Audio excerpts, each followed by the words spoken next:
शुरू करते हाँ उस दो जहान दे पालनहार का नाम लैके जो सत्ते बहुत ही रहमतां और बख्शिशां करने वाला है।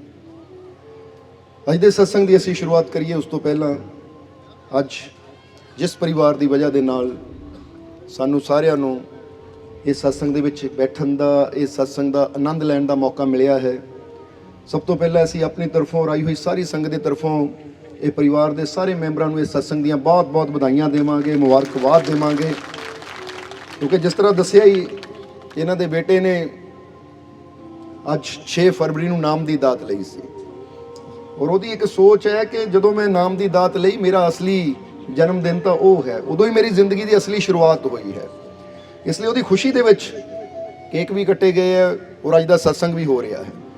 सो आओ जिस परिवार की वजह नाल सब तो पहला तो ऐसी सत्संग का आनंद लैण वास्ते जिन्हां दी वजह नाल इकट्ठे होए हैं, सब तो पहला उन्हां वास्ते अपने मालिक दे चरनां विच अरदास बेनती करिए कि मालिक इस घर परिवार नूं हमेशा खुशियां दे नाल, रहमतां दे नाल, बरकतां दे नाल भरपूर करन। आने वाला समा इन्हां वास्ते होर भी ज़्यादा खुशियां, रहमतां, बरकतां भरिया होवे। कम्मां कारां च मालिक बरकत पाण, तंदुरुस्ती देण और कदी इन्हां नूं मंगण दी, बोलण दी जरूरत ना पवे। बिन बोलिया मालिक इन्हां नूं हर शै दी दात बख्शण, सुख समृद्धि ना भरपूर करन। और जिस तरह अज इन्हां ने खुशियां नाल सत्संग करवाए है, मालिक इन्हां नूं ताकत दिंदे रहण, इन्हां दे रिज़्क च बरकतां देण, ताकि हर साल इसी तरह खुशियां नाल सत्संग करवाते रहण और सानू सारिआं नूं भी इसी तरह सत्संग का आनंद लैण दा मौका मिलता रहे। और वैसे भी दस दें कि परिवार ने बेनती की, मालको साडी ये 6 फरवरी पक्की कर दो कि हर बार ऐसी सत्संग करवाना ही है। देखो किदां दी सोच है इन्हां दी। और जो सोच इंसान की अच्छी होवे तो फिर परमात्मा दिंदा भी बहुत है, क्योंकि सोच का बड़ा फर्क पैंदा है। ये गल हमेशा ही याद रखना। काहदा फर्क पैंदा इंसान के जीवन ते? सोच का बहुत बड़ा फर्क पैंदा है। हुण सोच का फर्क इंसान के जीवन के नाल नाल पानी ते, पेड़ां पौधियां ते, हर चीज़ ते, चाहे असी भोजन करते हैं, चाहे असी पानी पींदे हैं, जे घर दे विच असी पेड़ पौधे भी लगाए ना गमले विच, तो उहदे उपर भी साडी सोच का बहुत असर पैंदा है। तो जरा सोचो, एक पानी ते साडी सोच का असर पैंदा है, एक भोजन ते साडी सोच का असर पैंदा है, एक पेड़ पौधे ते साडी सोच का असर पैंदा, तो साडी खुद दे जीवन ते साडी सोच का कितना असर पएगा। इस करके यही चीज़ अज थोड़ी जी असी जे सानू मौका मिले सत्संग च बैठन का, तो अज यही समझना है कि किस तरह असी अपनी सोच नू पॉजिटिव करिए, कितना अपनी सोच नू बदलीए ताकि साडे जीवन च खुशियां आ सकन, ताकि साडे जीवन च सफलता, कामयाबी वो हर शै मिले सानू जिस शै नू पाण बारे असी सोचिया होएगा। क्योंकि बचपन च बच्चा बहुत कुछ सोचता है, पर जिद्दां जिद्दां बड़ा हुंदा है ना, उहदी सोच फिर किदां हुंदी है। बचपन च बड़ी सोच हुंदी है, मैं पायलट बनना है, मैं डॉक्टर बनना है, पर जिद्दां जिद्दां बड़ा हुंदा दुनिया कहती है वो मुश्किल है, मुश्किल है। वो दुनिया दी गल्लां सोच सोच के उहदी पॉजिटिव सोच हुंदी वो नैगेटिव होनी शुरू हो जाती है कि मेरे तो नहीं होना, मैं नहीं कर सकता। इसलिए फिर कहांगे कि अगर अपने जीवन नूं असीं बदलना है ना, तो जीवन नूं बदलण दी शुरुआत कित्थों हुंदी है? अपनी सोच नूं बदलना शुरू कर दईए। इसलिए तो एक शब्द अंदर, एक शेर के अंदर बड़ा प्यारा क्या है कि दुनिया की फिक्र करके, दुनिया की फिक्र करके मैं बर्बाद हो गया। कहते बर्बाद होना है ना, तो दुनिया की चिंता करनी शुरू कर दो, दुनिया दी फिक्र करनी शुरू कर दो, दुनिया की कहती है वो सुनना शुरू कर दो। जो दुनिया दी गल्लां सुनते चले जावांगे तो बंदा इन्ना नैगेटिव हो जाएगा कि घरों निकलण भी दिल नहीं करेगा, क्योंकि दुनिया वो गल्लां करती है, दुनिया आ बोलती है, दुनिया कहती इदां नहीं होना, दुनिया कहती उदां नहीं होना, दिल ही टुट गया। हुण तां घरों बाहर जाण नूं दिल नहीं करता कि दुनिया की कहेगी, आंढ गुआंढ की कहेगा। हुण दुनिया की चिंता करता चला जाता है इंसान, तो इंसान की जिंदगी की हुंदी है? बर्बाद हुंदी चली जाती है। इंसान के जीवन च दुख, तकलीफां, परेशानियां आनियां शुरू हो जांदियां है, क्योंकि सोच दे नाल ही। हुण फर्ज करो तुसीं आप सोच के देखो, तुहाडे मन च प्लैनिंग आ कि मैं फलाना काम करना है, पर कोई कह दे ये काम ना करी, बड़ा नुकसान हो जाना है।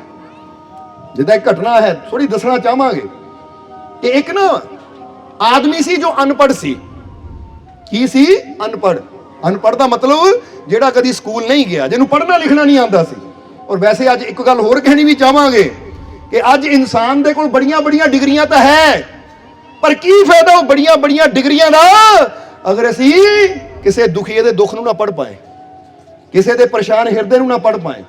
ਇਸ ਲਈ ਬੇਸ਼ੱਕ ਡਿਗਰੀਆਂ ਕੋਲ ਨਾ ਹੋਣ, ਪਰ ਸਮਝ ਐਸੀ ਹੋਣੀ ਚਾਹੀਦੀ ਕਿ ਅਸੀਂ ਕਿਸੇ ਦੇ ਦੁੱਖ ਨੂੰ ਸਮਝ ਕੇ ਉਹਦੀ ਮਦਦ ਕਰ ਸਕੀਏ ਤਾਂ ਕਿ ਉਹ ਦੁੱਖ ਚੋਂ ਨਿਕਲ ਸਕੇ।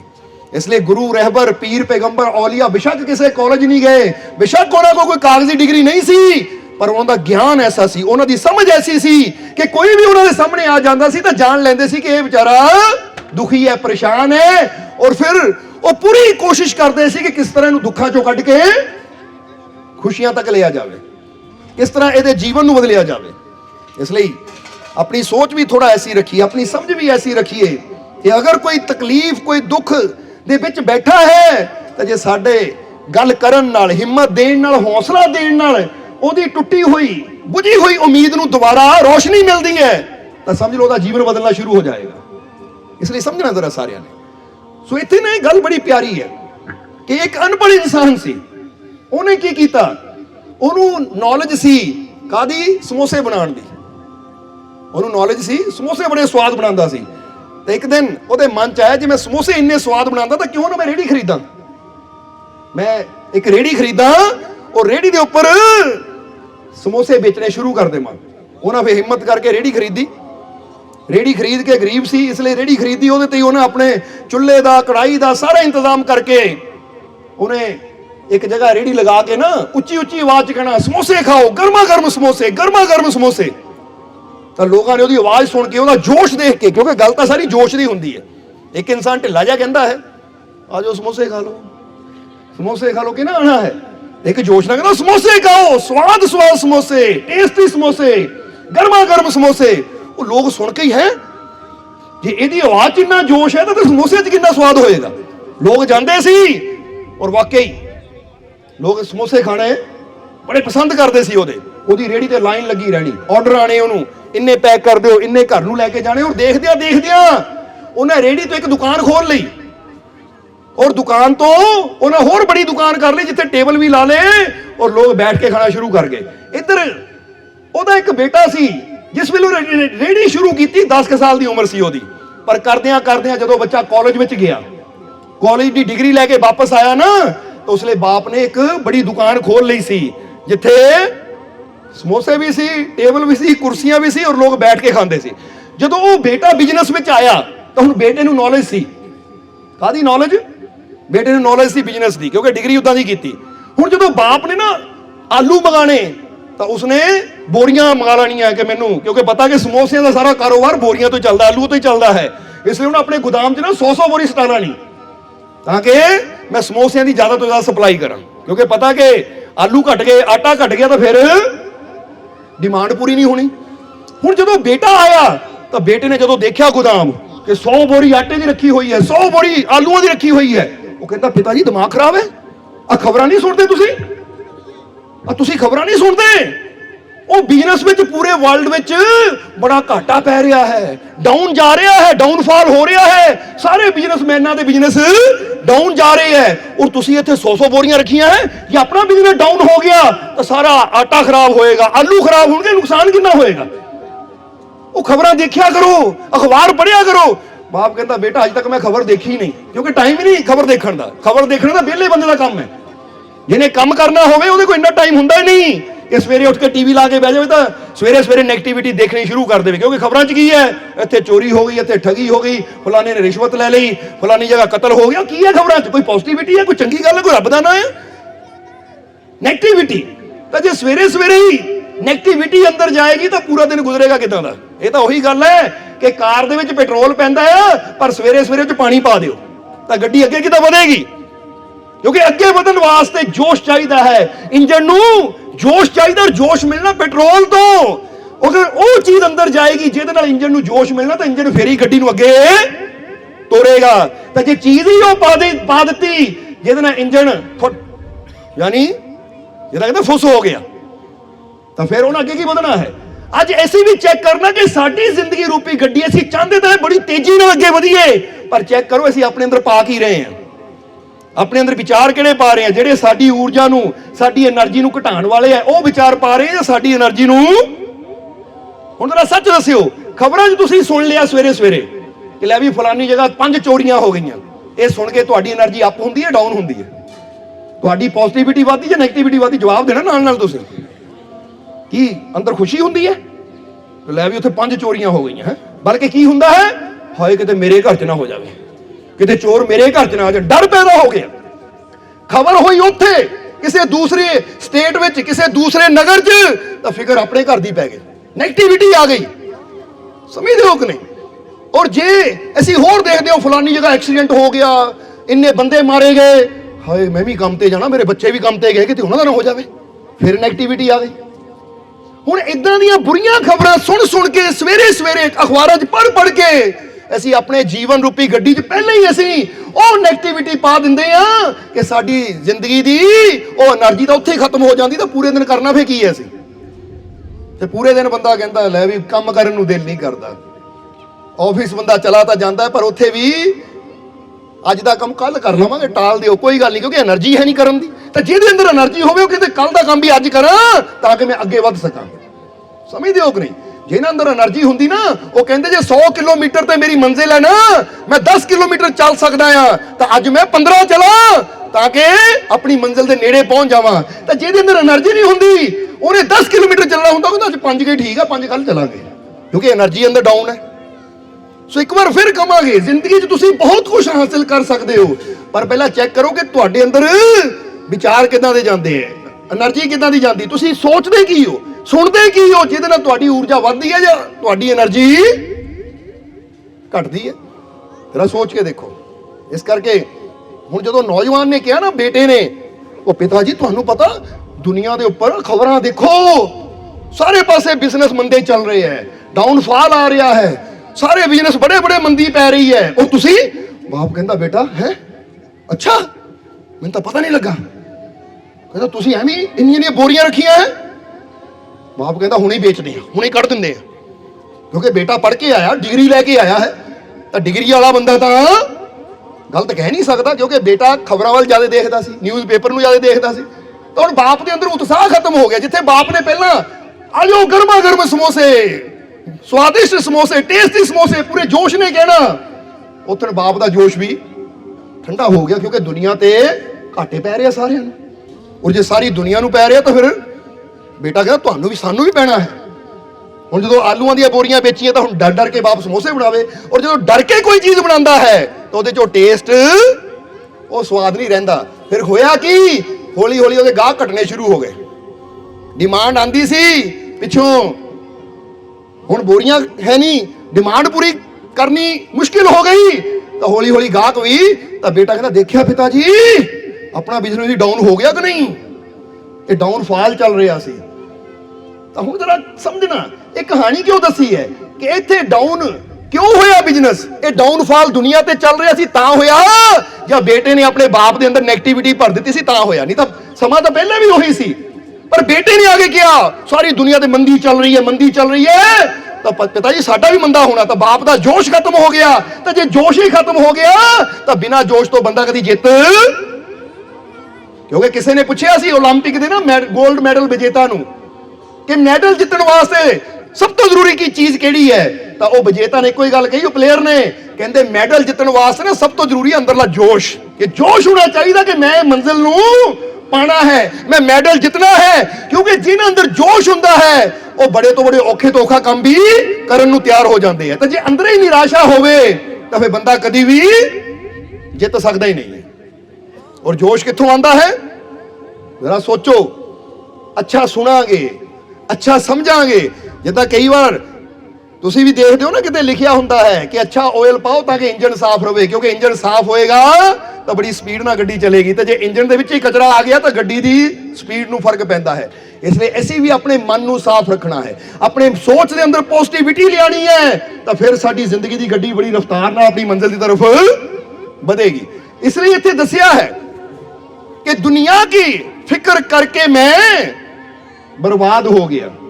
दुनिया की फिक्र करके मैं की हो गया, क्योंकि जिन्नी दुनिया की फिक्र करी जावांगे, जिन्ना दुनिया की चिंता करी जावांगे, दुनिया की कहेगी, दुनिया की बोलेगी, जिन्ना असीं संसार की चिंता करते हैं, दुनिया दी गल्लां सुनते हैं, उन्ना साडी जिंदगी बर्बाद हुंदी चली जाती है, साडा समा खराब हुंदा चला जाता है।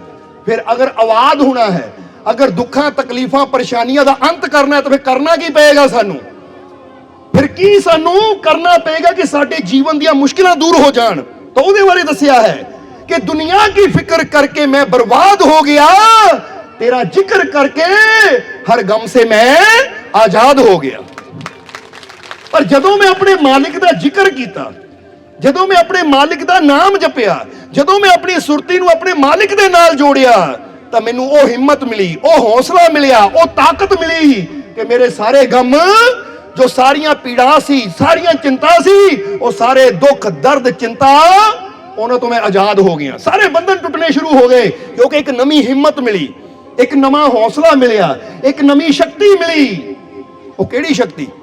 जरा हुण गौर करना, जरा समझना सारिਆਂ ने। ਤੁਸੀਂ एक कहानी सुनी होनी है श्री कृष्ण के जन्म की, कि श्री कृष्ण का जन्म कित्थे होया सी पता किसे नूं?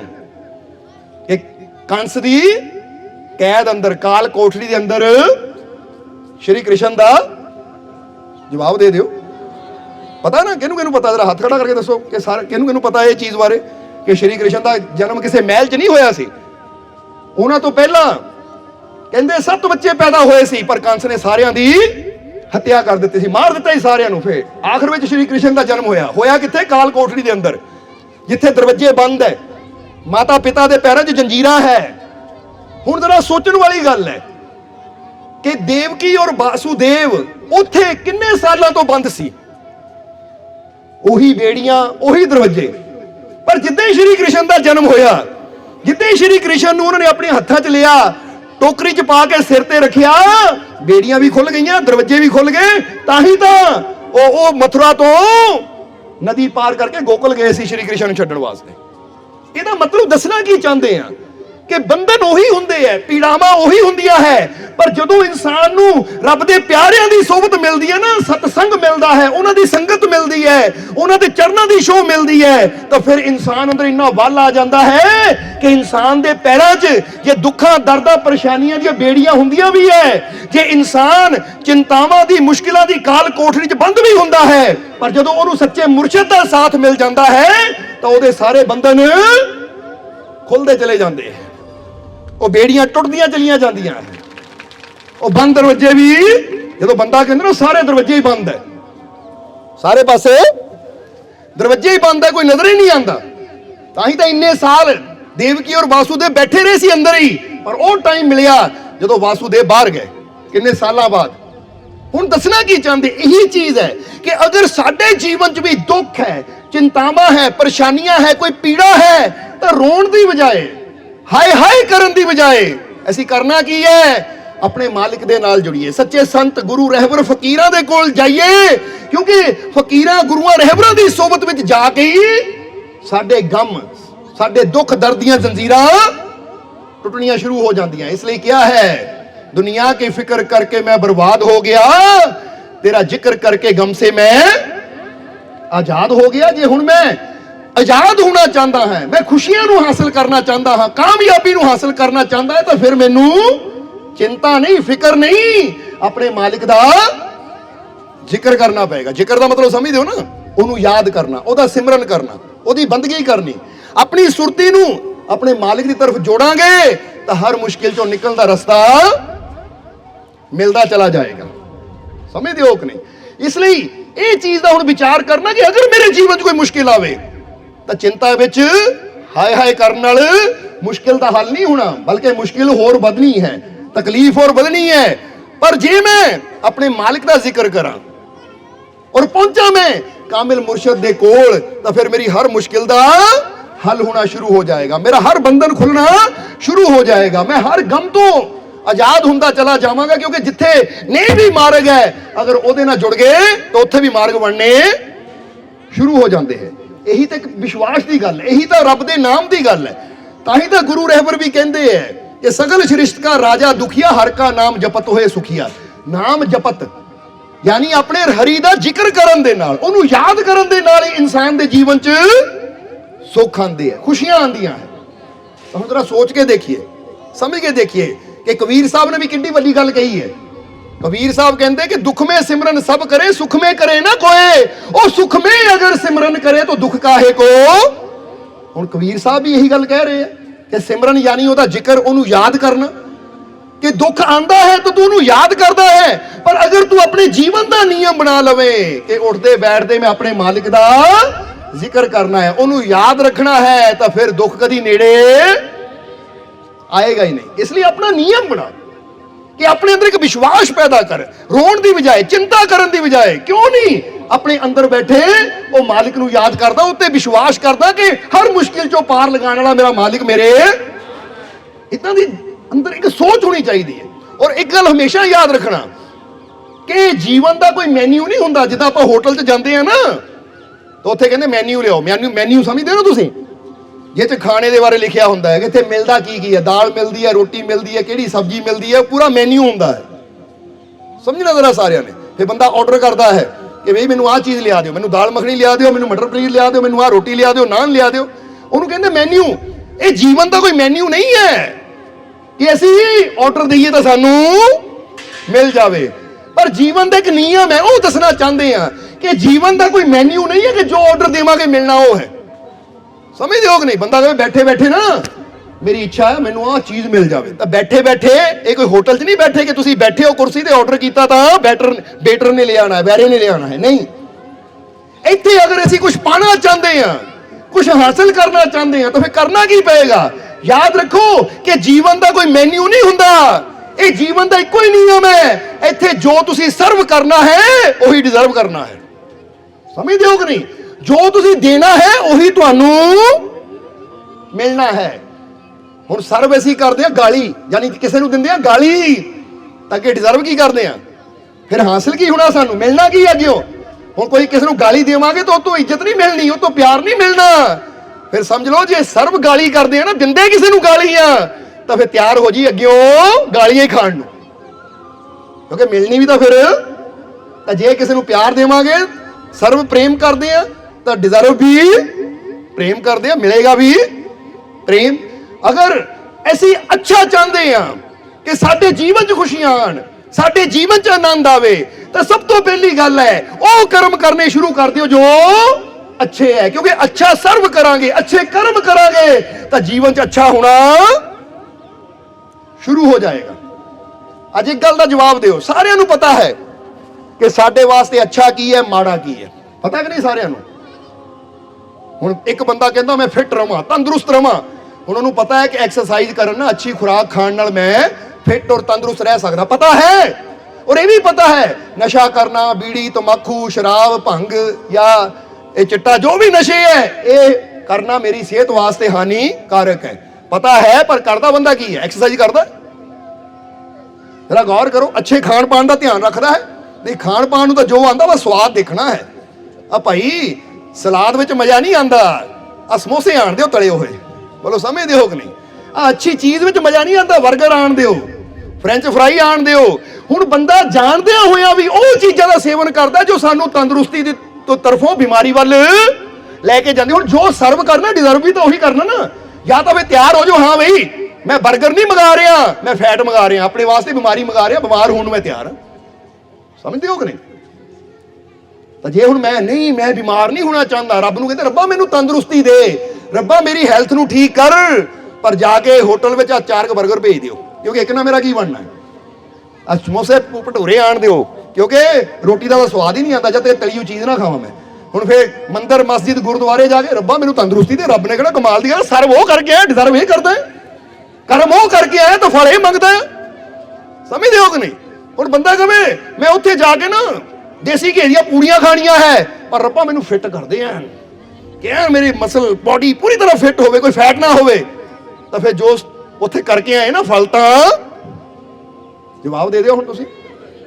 फिर आपां जे क्योंकि कुदरत ने सब कुछ ना तुहाडे अंदर रखिया होया है, इसलिए याद रखो जो मैं चाहता है ना मैनू मिले, मैनू कर्म भी फिर वो चुनाव करना पैना। इनू ही कहते विवेक, इनू ही कहते बुद्धि, क्योंकि बुद्धि का मतलब की है? ये मन समझ लो एक घोड़ा है, मन की है? एक घोड़ा है। हुण घोड़े की लगाम तुहाडे हत्थ च है, तो जे हुण तुसीं घोड़े ते बैठे हो, कोई पुछे भाई किधर जा रहे हैं, वो मैनू तो पता नहीं, घोड़े नूं पुछ लो जिधर लै जाए उधर ही चल जाना, तो फिर मंजिल ते कदी पहुंचोगे तुसीं, फिर वो चीज़ मिलेगी जो तुसीं चाहते हो। ਹੁਣ ਫਰਜ਼ ਕਰੋ ਤੁਹਾਡੀ ਮੰਜ਼ਿਲ ਹੋਵੇ ਹੁਸ਼ਿਆਰਪੁਰ ਜਾਣਾ ਹੈ, ਤੁਸੀਂ ਬੈਠੇ ਹੋ ਗੱਡੀ 'ਚ, ਤਾਂ ਕੋਈ ਪੁੱਛੇ ਭਾਈ ਕਿੱਧਰ ਜਾ ਰਹੇ ਹੋ, ਭਾਈ ਗੱਡੀ ਨੂੰ ਪੁੱਛ ਲਾ ਜਿੱਧਰ ਚਲੀ ਗਈ ਉੱਧਰ ਚਲੇ ਜਾਣਾ, ਕਿਉਂਕਿ ਸਟੀਅਰਿੰਗ ਆਟੋਮੈਟਿਕ ਹੈ, ਆਪਣੇ ਆਪ ਲੈ ਕੇ ਜਾ ਰਹੀ ਹੈ, ਮੈਨੂੰ ਤਾਂ ਪਤਾ ਨਹੀਂ ਚੱਲਿਆ ਕਿੱਥੇ ਹੈ। ਤਾਂ ਫਿਰ ਕਦੀ ਅਸੀਂ ਆਪਣੀ ਮਨ ਚਾਹੀ ਮੰਜ਼ਿਲ ਤੱਕ ਪਹੁੰਚ ਸਕਦੇ ਹੀ ਨਹੀਂ, ਕਿਉਂਕਿ ਜਦ ਤੱਕ ਕੰਟਰੋਲ ਸਾਡੇ ਹੱਥ 'ਚ ਨਹੀਂ ਹੈ ਗੱਡੀ ਦਾ ਜਾਂ ਉਹ ਸਾਧਨ ਦਾ ਜਿਹ ਤੇ ਅਸੀਂ ਸਵਾਰੀ ਕਰ ਰਹੇ ਹਾਂ, ਤਾਂ ਫਿਰ ਅਸੀਂ ਆਪਣੀ ਮੰਜ਼ਿਲ ਤੇ ਕਿੱਦਾਂ ਪਹੁੰਚਾਂਗੇ। ਹੁਣ ਇੱਥੇ ਸੋਚੋ ਕਿ ਭਾਈ ਜੇ ਮੇਰਾ ਮਕਸਦ ਹੈ ਤੰਦਰੁਸਤ ਹੋਣਾ, ਤਾਂ ਇਹਦੀ ਮਨ ਦੀ ਲਗਾਮ ਮੈਨੂੰ ਆਪਣੇ ਹੱਥ 'ਚ ਲੈਣੀ ਪੈਣੀ ਕਿ ਮਨ ਜਦੋਂ ਨਾ ਜਾਵੇ ਜੰਕ ਫੂਡ ਵੱਲ, ਬੁਰੇ ਖੁਰਾਖਾਨੇ ਵੱਲ, ਨਸ਼ਿਆਂ ਵੱਲ, ਤਾਂ ਮੈਂ ਮਨ ਨੂੰ ਕਹਿਣਾ ਭਾਈ ਮੇਰੀ ਮੰਜ਼ਿਲ ਤੰਦਰੁਸਤੀ ਹੈ, ਇਸ ਕਰਕੇ ਇੱਧਰ ਨਹੀਂ ਮੁੜਨਾ, ਇਹਨੂੰ ਚੱਲ। ਇਹਨੂੰ ਕਹਿੰਦੇ ਵਿਵੇਕ ਦੀ ਲਗਾਮ। ਜਦੋਂ ਅਸੀਂ ਇਹ ਕੰਟਰੋਲ ਕਰਨਾ ਸ਼ੁਰੂ ਕਰਦੇ ਹਾਂ ਨਾ, ਹੁਣ ਬੰਦਾ ਚਾਹੁੰਦਾ ਮੇਰੇ ਜੀਵਨ 'ਚ ਆਨੰਦ ਆਵੇ, ਮੇਰੇ ਜੀਵਨ 'ਚ ਸ਼ਾਂਤੀ ਆਵੇ, ਮੇਰੇ ਜੀਵਨ 'ਚ ਖੁਸ਼ੀ ਆਵੇ, ਔਰ ਗੁਰੂ ਰਹਿਬਰ ਪੀਰ ਫਕੀਰ ਕਹਿੰਦੇ ਕਿ ਸਿਮਰਨ ਕਰ, ਬੰਦਗੀ ਕਰ, ਇਬਾਦਤ ਕਰ, ਫਿਰ ਖੁਸ਼ੀ ਆਏਗੀ। ਤਾਂ ਤੜਕੇ ਜਦੋਂ ਮਨ ਜਗਾਓ ਤੁਸੀਂ, ਜੇ ਮਨ ਕਵੇ ਓਏ ਸੌ ਲੈ, ਆਰਾਮ ਕਰ ਲੈ, 10 ਮਿੰਟ ਹੋਰ ਸੌ ਲੈ, ਤਾਂ ਮਨ ਦੀ ਲਗਾਮ ਨੂੰ ਖਿੱਚੋ। ਉਹ ਭਾਈ ਮੇਰੀ ਮੰਜ਼ਿਲ ਇੱਧਰ ਹੈ, ਆ ਤੇਰੀ ਗੱਲ ਮੰਨ ਕੇ ਮੈਂ ਆਪਣੀ ਮੰਜ਼ਿਲ ਤੋਂ ਦੂਰ ਨਹੀਂ ਹੋਣਾ, ਇਸ ਲਈ ਮੈਂ ਤੇਰੀ ਲਗਾਮ ਨੂੰ ਖਿੱਚਣਾ ਤਾਂ ਕਿ ਆਪਣੀ ਮੰਜ਼ਿਲ ਤੱਕ ਪਹੁੰਚਾਂ। ਇਹਨੂੰ ਕਹਿੰਦੇ ਵਿਵੇਕ। ਵਿਵੇਕ ਦਾ ਮਤਲਬ ਕੀ ਹੈ ਕਿ ਤੁਹਾਡੇ ਮੂਹਰੇ ਚੰਗੀ ਚੀਜ਼ ਵੀ ਹੈ, ਮਾੜੀ ਚੀਜ਼ ਵੀ ਹੈ। ਜਿਹੜੇ ਵਿਵੇਕਹੀਨ ਹੁੰਦੇ ਹੈ ਉਹਨਾਂ ਨੇ ਇਹ ਨਹੀਂ ਦੇਖਣਾ ਮੇਰੇ ਵਾਸਤੇ ਚੰਗਾ ਕੀ ਮਾੜਾ ਕੀ, ਉਹਨਾਂ ਨੇ ਉਹ ਚੀਜ਼ ਖਾਣੀ ਹੈ ਜਿਸ 'ਚ ਉਹਨਾਂ ਨੂੰ ਸਵਾਦ ਲੱਗੇ, ਜਿਹੜਾ ਮਨ ਕਵੇ ਕਰ। ਤਾਂ ਜਿਹੜੇ ਵਿਵੇਕਸ਼ੀਲ ਹੁੰਦੇ ਹੈ, ਵਿਵੇਕਵਾਨ ਹੁੰਦੇ ਹੈ, ਜਿਨ੍ਹਾਂ ਦੀ ਸਮਝ ਹੁੰਦੀ ਹੈ, ਬੁੱਧੀ ਹੁੰਦੀ ਹੈ, ਉਹਨਾਂ ਨੇ ਕਹਿਣਾ ਠੀਕ ਹੈ ਮਨ ਤਾਂ ਆਹ ਕਹਿੰਦਾ ਹੈ, ਪਰ ਇਹ ਮੇਰੀ ਮੰਜ਼ਿਲ ਦੀ ਤਰਫ ਲੈ ਕੇ ਨਹੀਂ ਜਾਣ ਵਾਲੀ, ਇਹ ਮੈਨੂੰ ਮੇਰੀ ਮੰਜ਼ਿਲ ਤੋਂ ਦੂਰ ਕਰਨ ਵਾਲੀ ਚੀਜ਼ ਹੈ। ਮੇਰੀ ਮੰਜ਼ਿਲ ਆ ਹੈ, ਠੀਕ ਹੈ ਮਨ ਇਹ ਕਹਿੰਦਾ ਹੈ ਇੱਧਰ ਚੱਲ, ਪਰ ਮੈਨੂੰ ਪਤਾ ਇੱਧਰ ਜਾ ਕੇ ਮੈਂ ਰਸਤਾ ਭਟਕ ਜਾਣਾ ਹੈ, ਇਸ ਲਈ ਮੇਰੀ ਮੰਜ਼ਿਲ ਇੱਧਰ ਹੈ, ਤਾਂ ਜਾਣਾ ਵੀ ਮੈਂ ਇੱਧਰ ਨੂੰ ਹੈ। ਫਿਰ ਮਨ ਨੂੰ ਮਾਰ ਕੇ, ਇਹਨੂੰ ਕਹਿੰਦੇ ਮਨ ਨੂੰ ਜਿੱਤਣਾ। ਜਿਹੜੇ ਮਨ ਨੂੰ ਜਿੱਤ ਲੈਂਦੇ ਐ ਉਹੀ ਆਪਣੀ ਮੰਜ਼ਿਲ ਤੱਕ ਪਹੁੰਚਦੇ, ਤੇ ਜਿਹੜੇ ਮਨ ਦੇ ਮਗਰੇ ਲੱਗੇ ਚਲੇ ਜਾਂਦੇ ਐ। ਹੁਣ ਫਰਜ਼ ਕਰੋ ਅੱਜ ਤੁਸੀਂ ਸਤਸੰਗ 'ਚ ਆਏ ਹੋ ਸਕਦਾ ਤੁਹਾਡੇ ਮਨ ਨੇ ਕਿਹਾ ਹੋਵੇ ਉਹ ਛੱਡ ਸਤਸੰਗ 'ਚ ਫੇਰ ਚੱਲ ਜਾਵਾਂਗੇ, ਅੱਜ ਆ ਕੰਮ ਕਰ ਲਈਏ। ਹੁਣ ਤੁਸੀਂ ਮਨ ਦੀ ਮੰਨ ਕੇ ਕੰਮ ਤੇ ਵੀ ਜਾ ਸਕਦੇ ਸੀ, ਪਰ ਜਦੋਂ ਕੋਈ ਨਹੀਂ ਕੰਮ ਫੇਰ ਹੋ ਜਾਣਗੇ, ਸਤਸੰਗ ਜ਼ਰੂਰੀ ਹੈ, ਇਹ ਮੁੜ ਕੇ ਨਹੀਂ ਮਿਲਣਾ। ਤੁਸੀਂ ਸਤਸੰਗ ਵੱਲ ਆ ਗਏ ਤੇ ਤਾਂ ਮਤਲਬ ਤੁਹਾਡੇ ਹੀ ਲਗਾਮ ਹੱਥ 'ਚ ਹੈ, ਤੁਸੀਂ ਉਹਨੂੰ ਮੋੜਿਆ ਇੱਧਰ ਨੂੰ, ਤਾਂ ਹੀ ਇੱਥੇ ਪਹੁੰਚੇ ਹੋ। ਸਮਝਦੇ ਹੋ ਕਿ ਨਹੀਂ? ਇਸ ਲਈ ਚੈੱਕ ਕਰਨਾ ਹੈ, ਜੇ ਮੈਨੂੰ ਜੀਵਨ 'ਚ ਖੁਸ਼ੀ ਚਾਹੀਦੀ ਹੈ, ਜੀਵਨ 'ਚ ਆਨੰਦ ਚਾਹੀਦਾ ਹੈ, ਤਾਂ ਅੱਜ ਤੋਂ ਕਰਮ ਵੀ ਉਹ ਕਰਨੇ ਹੈ, ਚੁਣਾਵ ਵੀ ਉਹ ਕਰਨਾ ਹੈ। ਇਹ ਕਦੀ ਏਦਾਂ ਨਾ ਸੋਚਿਓ ਕਿ ਮੈਂ ਜੋ ਮਰਜ਼ੀ ਕਰਮ ਕਰੀ ਜਾਵਾਂ, ਜੋ ਮਰਜ਼ੀ ਖਾਈ ਜਾਵਾਂ, ਰੱਬਾ ਮੈਨੂੰ ਠੀਕ ਕਰ ਦੇ, ਤਾਂ ਰੱਬ ਨੇ ਕਹੀ ਨਾ ਠੀਕ ਹੈ ਤੂੰ ਕਰ ਗਲਤੀਆਂ, ਮੈਂ ਤੈਨੂੰ ਰਹਿਮਤ ਕਰੀ ਜਾਊਂਗਾ। ਹੁਣ ਇੱਕ ਬੰਦਾ ਸ਼ੂਗਰ ਖਾਈ ਜਾਵੇ, ਮਿੱਠਾ ਖਾਈ ਜਾਵੇ, ਮੈਂ ਖਾਈ ਜਾਵੇ, ਬਾਅਦ 'ਚ ਸ਼ੂਗਰ ਦੀ ਬਿਮਾਰੀ ਹੋ ਜਾਵੇ, ਰੱਬਾ ਮੈਂ ਮਿੱਠਾ ਖਾਣਾ ਬੰਦ ਨਹੀਂ ਕਰਨਾ, ਸ਼ੂਗਰ ਤੋਂ ਤੂੰ ਬਚਾਈ। ਇਹ ਸਮਝਦਾਰੀ ਹੈ, ਮੂਰਖਤਾ। ਰੱਬਾ ਮੈਂ ਅੱਗ 'ਚ ਹੱਥ ਪਾਉਣ ਲੱਗਾ, ਬਚਾਉਣ ਵਾਲਾ ਤੂੰ ਹੈ, ਬਚਾ ਲਈ। ਇਹਨੂੰ ਸਮਝਦਾਰ ਕਵਾਂਗੇ, ਮੂਰਖਤਾ ਕਵਾਂਗੇ। ਰੱਬਾ ਮੈਂ ਗੱਡੀ ਲੈ ਕੇ ਜਾ ਰਿਹਾ, ਅੱਗੇ ਟਰੱਕ ਜਾ ਰਿਹਾ, ਟਰੱਕ ਰਸਤਾ ਨਹੀਂ ਦਿੰਦਾ, ਮਾਰਨ ਲੱਗਾ, ਵਿੱਚ ਬਚਾ ਤੂੰ ਲਈ ਮੈਨੂੰ ਕਿ ਮੇਰੀ ਗੱਡੀ ਤੇ ਡੈਂਟ ਨਾ ਪਵੇ। ਉਹ ਰੱਬ ਨੇ ਨਾ ਪਾਗਲ ਹੈ, ਇੰਨਾ ਵਿਹਲਾ ਮੈਂ ਬੈਠਾ ਇੱਥੇ, ਲੱਖਾਂ ਕਰੋੜਾਂ ਇਨਸਾਨ, ਪੂਰੀ ਅਰਬਾਂ ਖਰਬ ਪੂਰਾ ਬ੍ਰਹਿਮੰਡ ਮੈਂ ਸੰਭਾਲਣਾ ਹੈ, ਇੱਥੇ ਤੇਰੀ ਮੂਰਖਤਾ ਪਿੱਛੇ ਹਰ ਵੇਲੇ ਤੇਰੇ ਮਗਰ ਹੀ ਘੁੰਮੀ ਜਾਵਾਂ ਕਿ ਤੂੰ ਗਲਤੀਆਂ ਕਰੀ ਜਾਵੇਂ ਤਾਂ ਮੈਂ ਬਚਾਈ ਜਾਵਾਂ। ਤੈਨੂੰ ਸਮਝ ਮੈਂ ਕਿਉਂ ਦਿੱਤੀ ਹੋਈ ਹੈ? ਹੁਣ ਜਰਾ ਗੌਰ ਕਰਨਾ। ਅੱਜ ਜਿੱਦਾਂ ਤੁਸੀਂ ਦੇਖਦੇ ਹੋ ਨਾ, WhatsApp ਸਾਰਿਆਂ ਦੇ ਮੋਬਾਈਲ 'ਚ ਹੁੰਦਾ ਕਿ ਨਹੀਂ ਹੈ ਕਿ ਨਹੀਂ? ਹੁਣ ਤੁਸੀਂ ਜਰਾ ਗੌਰ ਕਰੋ, ਹੁਣ ਜਿਹਨੇ WhatsApp ਬਣਾਇਆ, ਜੋ ਮਾਲਿਕ ਹੈ ਉਹਦਾ, ਹੁਣ ਜੇ ਤੁਸੀਂ ਕੋਈ ਮੈਸੇਜ ਕਰਦੇ ਹੋ ਤਾਂ ਕੀ ਉਹ ਮਾਲਿਕ ਆਪ ਆ ਕੇ ਤੁਹਾਡਾ ਮੈਸੇਜ ਫੜ ਕੇ ਦੂਜੇ ਨੂੰ ਦਿੰਦਾ ਹੈ? ਇਹ ਇਕੱਲੇ ਫਿਰ ਤਾਂ ਵਿਚਾਰਾ ਪਾਗਲ ਹੀ ਹੋ ਜਾਵੇ ਕਿ ਲੱਖਾਂ ਲੋਕ ਕਰ ਰਹੇ ਇੱਧਰ ਦੌੜਾ ਉੱਧਰ ਦੌੜਾ। ਉਹਨੇ ਸਿਸਟਮ ਹੀ ਕਿੱਦਾਂ ਦਾ ਆਟੋਮੈਟਿਕ ਬਣਾ ਦਿੱਤਾ ਹੈ ਕਿ ਆਪ ਉਹ ਜਿੱਥੇ ਮਰਜ਼ੀ ਹੋਵੇ, ਚਾਹੇ ਸੋ ਰਿਹਾ ਹੈ, ਜਾਗ ਰਿਹਾ ਹੈ, ਖਾ ਰਿਹਾ, ਪੀ ਰਿਹਾ ਹੈ, ਉਹਨੇ ਆਟੋਮੈਟਿਕ ਸਿਸਟਮ ਬਣਾਇਆ ਹੈ ਕਿ ਜੋ ਤੁਸੀਂ ਲਿਖ ਕੇ ਭੇਜਣਾ ਅੱਗੇ ਡਿਲੀਵਰ ਹੋ ਜਾਣਾ ਹੈ। ਹੁਣ ਇਹ ਤੁਹਾਡੇ ਤੇ, ਤੁਸੀਂ ਚੰਗਾ ਲਿਖਦੇ ਹੋ, ਮਾੜਾ ਲਿਖਦੇ ਹੋ, ਤੁਸੀਂ ਕਿਸੇ ਨੂੰ ਗਾਲੀ ਲਿਖਦੇ ਹੋ, ਤਾਂ ਅੱਗੇ ਫਿਰ ਤੁਹਾਡੇ ਤੇ ਕੇਸ ਵੀ ਹੋ ਜਾਣਾ ਹੈ ਕਿ ਲੈ ਵੀ ਇਹਨਾਂ ਗਾਲਾਂ ਕੱਢੀਆਂ, ਧਮਕੀਆਂ ਦਿੱਤੀਆਂ ਮੈਨੂੰ, ਫਿਰ ਜੇਲ੍ਹ 'ਚ ਸੜੋਗੇ। ਤਾਂ ਤੁਸੀਂ ਕਹੋ ਜੀ ਮੇਰਾ ਤਾਂ ਕਸੂਰ ਨਹੀਂ, ਤਾਂ ਜਿਹਨੇ ਆ WhatsApp ਬਣਾਇਆ ਨਾ ਉਹਦਾ ਕਸੂਰ ਹੈ, ਉਹਨੂੰ ਫੜੋ ਜਾ ਕੇ, ਕਿਉਂਕਿ ਉਹਨੇ ਬਣਾਇਆ ਹੈ, ਉਹਨਾਂ ਤੇ ਸਾਡੀ ਸੁਵਿਧਾ ਵਾਸਤੇ ਬਣਾਇਆ ਹੈ। ਹੁਣ ਜੇ ਬੰਦਾ ਕਹੇ ਮੈਂ ਗਲਤੀਆਂ ਕਰੀ ਜਾਵਾਂ ਤਾਂ ਬਚਾਈ ਰੱਬ ਜਾਵੇ, ਤਾਂ ਫਿਰ ਉਹ ਜਿੱਦਾਂ ਹੁਣ ਉਹਨੇ ਆਟੋਮੈਟਿਕ ਸਿਸਟਮ ਕਰ ਦਿੱਤਾ, ਇੱਥੇ ਰੱਬ ਨੇ ਵੀ ਇੱਕ ਆਟੋਮੈਟਿਕ ਸਿਸਟਮ ਕੀਤਾ ਹੋਇਆ ਹੈ ਕਿ ਤੈਨੂੰ ਹਵਾ ਮਿਲਣੀ ਹੈ, ਪਾਣੀ ਮਿਲਣਾ ਹੈ, ਰੋਸ਼ਨੀ ਮਿਲਣੀ ਹੈ, ਜ਼ਿੰਦਗੀ ਮੈਂ ਦੇ ਦਿੱਤੀ, ਪਰ ਹੁਣ ਇਹ 'ਚ ਅੱਛਾ ਕਰਨਾ ਜਾਂ ਬੁਰਾ ਕਰਨਾ ਤੇਤੇ ਹੈ। ਅੱਗ 'ਚ ਹੱਥ ਪਾਏਗਾ ਤਾਂ ਸੜੇਗਾ, ਬਚ ਕੇ ਨਿਕਲ ਜਾਏਗਾ ਤਾਂ ਤੇਰਾ ਨੁਕਸਾਨ ਨਹੀਂ ਹੋਏਗਾ। ਕੋਠੇ ਤੇ ਚੜਨਾ, ਪੌੜੀਆਂ ਤੋਂ ਚੜੇਗਾ ਤਾਂ ਪਹੁੰਚ ਜਾਏਗਾ, ਛਾਲ ਮਾਰ ਕੇ ਚੜਨ ਦੀ ਕੋਸ਼ਿਸ਼ ਕਰੇਗਾ, ਆਪਣੀ ਲੱਤ ਤੁੜਾਏਗਾ। ਹੁਣ ਰੱਬ ਨੇ ਨਹੀਂ ਉਸ ਲਈ ਕਹਿਣਾ, ਸਮਝਦੇ ਹੋ ਕਿ ਨਹੀਂ? इसलिए दसना की चाहते हैं, अपनी समझ का ऐसी इस्तेमाल करना है कि जो चीज मैनू चाहिए है मैं उस रास्ते जा रहा हाँ तो मैनू मिलेगी, तो जे मंजिल मेरी इधर है जा मैं इधर रहा। क्योंकि कई बच्चों को देखीदा आईएलएस के पेपर देने भाई पढ़ते हो नहीं, पढ़न का तो दिल ही नहीं करता, तो फिर छड्डो, फिर क्यों पैसे खराब करने जो दिल ही नहीं करता, मेहनत ही नहीं करनी तो मंजिल किद्दां मिलेगी। ਹੁਣ ਜਿੱਦਾਂ ਗੋਲਡ ਮੈਡਲ ਦੀ ਗੱਲ ਕੀਤੀ ਨਾ ਕਿ ਪੁੱਛੋ ਵੀ ਗੋਲਡ ਮੈਡਲ ਜਿੱਤਣਾ ਹੈ, ਹਾਂ ਜਿੱਤਣਾ ਚਾਹੁੰਦਾ ਪਰ ਪ੍ਰੈਕਟਿਸ ਕਰਨ ਨੂੰ ਦੌੜਨ ਨੂੰ ਦਿਲ ਨਹੀਂ ਕਰਦਾ ਭਾਈ, ਫਿਰ ਘਰ ਹੀ ਬੈਠਾ ਰਹੇ, ਫਿਰ ਗੋਲਡ ਮੈਡਲ ਨਹੀਂ ਮਿਲਣਾ, ਲੋਹੇ ਦਾ ਵੀ ਨਹੀਂ ਮਿਲਣਾ, ਫਿਰ ਗੋਲਡ ਤਾਂ ਦੂਰ ਹੈ। ਫਿਰ ਤਾਂ ਇੰਨਾ ਕਰ ਲੈ ਦੁਕਾਨ ਤੇ ਚੱਲ ਜਾ ਸਪੋਰਟਸ ਦੀ ਤੇ 100-50 ਰੁਪਏ ਦੇ ਕੇ ਉੱਥੇ ਮੈਡਲ ਖਰੀਦ ਕੇ ਘਰ ਟੰਗ ਲੈ। ਕਿਉਂਕਿ ਅਗਰ ਪਾਣਾ ਹੈ ਕੁਛ ਤਾਂ ਉਹਦੇ ਵਾਸਤੇ ਮਿਹਨਤ ਤਾਂ ਬੋਲੋ ਕਰਨੀ ਪੈਣੀ ਹੈ ਕਿ ਨਹੀਂ। ਸੋ ਤੁਸੀਂ ਖੁਸ਼ੀ ਚਾਹੁੰਦੇ ਹੋ ਨਾ ਤਾਂ ਖੁਸ਼ੀ ਵਾਸਤੇ ਮਿਹਨਤ करनी पैनी है, सिमरन नाल जुड़ना पैना है, सतसंगत नाल जुड़ना पैना है, अच्छाई नाल जुड़ना पैना है, क्योंकि अच्छा कर्म करके ही साडे जीवन च खुशियां। इसलिए याद रखियो जो सर्व करना डिजर्व भी असीं ओही करते हैं। फिर गल कहांगे कि जो दूजे नूं देना है ना सानू भी ओही। इसलिए सब तो पहला एक गल करना शुरू कर दियो जिदा श्री कृष्ण ने किया है कि ईश्वर को पाने के लिए श्री कृष्ण नूं अर्जुन ने पूछा सी कि मारे रब नूं पाना होवे तो की जरूरी है, तो श्री कृष्ण कहते ईश्वर को पाने के लिए मन वाणी इंद्रियों की पवित्रता और दयालु हृदय की जरूरत है। कहते रब नूं पाना ना तेरा मन तेरी बाणी बचन और तेरिया इंद्रियां पवित्र होनियां चाहिए है। मन विच किसी वास्ते बुरी सोच ना होवे, जुबान ते किसी दी निंदिया ना होवे, कि कोई गाली गलोच ना होवे, किसी दा बुरा शब्द ना होवे कि किसी नूं तू बुरा बोली जावे, क्योंकि ईश्वर नूं पाना है। तो जरा हुण गौर करना, पहली की चीज कही मन, कि अपने मन नूं साफ रखी। ताही तां कहंदे ना कर ले दिल दी सफाई फिर ही रब मिलना है, बिना सफाई तो रब नहीं मिलना। जिद्दां ही कई बार दसीदा मंदिर मस्जिद अते शिवाले नित धोवे उठ सवेरे, ओ दिल दा हुजरा साफ ना कीता मैल भरी विच तेरे, थां थां फिरदा जोत जगावे खुद बैठा रहा हनेरे, ओ बुलिया मुर्शद बिना नहीं मिलता रब बैठा विच तेरे। देखो बुल्ले शाह ने किड्डी वड्डी गल कही, किड्डी वड्डी गल इशारा किया बुल्ले शाह ने। कहते मंदिर मस्जिद अते शिवाले नित धोवे उठ सवेरे, कि मंदिरां नूं मस्जिदां नूं धोई जांदा पानी नाल, पर अपने दिल दा कमरा तू साफ नहीं किया, मैल तां तेरे अंदर भरी हुई है। इसलिए ठीक है मंदिरां मस्जिदां दी सफाई रख, झाड़ू ला, घर दी सफाई रख, पर ओहदे नाल नाल ओह भी काम करके तेरे अंदर दा भी ਇਹਦਾ ਵੀ ਇਹ ਸ਼ੀਸ਼ਾ ਵੀ ਇਹ ਕਮਰਾ ਵੀ ਸਾਫ਼ ਰਹਿਣਾ ਚਾਹੀਦਾ ਹੈ, ਇੱਥੇ ਨਾ ਮੈਲ ਹੋਵੇ। ਕਿਉਂਕਿ ਰੱਬ ਨੂੰ ਪਾਣਾ ਨਾ ਇੱਥੇ ਇੱਕ ਗੱਲ ਨੋਟ ਕਰ ਲਿਓ ਕਿ जिस्म गंदा हो, जिस्म गंदा हो तो लोग दूर हो जाते हैं। ਹੁਣ ਕਿਸੇ ਦੇ ਜਿਸਮ ਚੋਂ ਦੁਰਗੰਧ ਆਂਦੀ ਹੋਵੇ, ਬਦਬੂ ਆਂਦੀ ਹੋਵੇ ਪਸੀਨੇ ਦੀ ਜਾਂ ਹੋਰ, ਤੁਸੀਂ ਬਹਿਲੋਗੇ ਉਹਦੇ ਲਾਗੇ, ਕਹਿੰਦਾ ਭਾਈ ਪਿੱਛੇ ਹੋ ਕੇ ਬੈਠੋ, ਦੁਰਗੰਧ ਹੀ ਬੜੀ ਆਂਦੀ ਹੈ, ਬਦਬੂ ਆਂਦੀ ਹੈ, ਇਹਦੇ ਕੋਲੋਂ ਪਿੱਛੇ ਹੋ ਜਾਓ। जिस्म गंदा हो तो लोग दूर हो जाते हैं, दिल गंदा हो तो खुदा दूर हो जाता है। इसलिए अपने जिस्म और दिल दोनों को साफ रखो।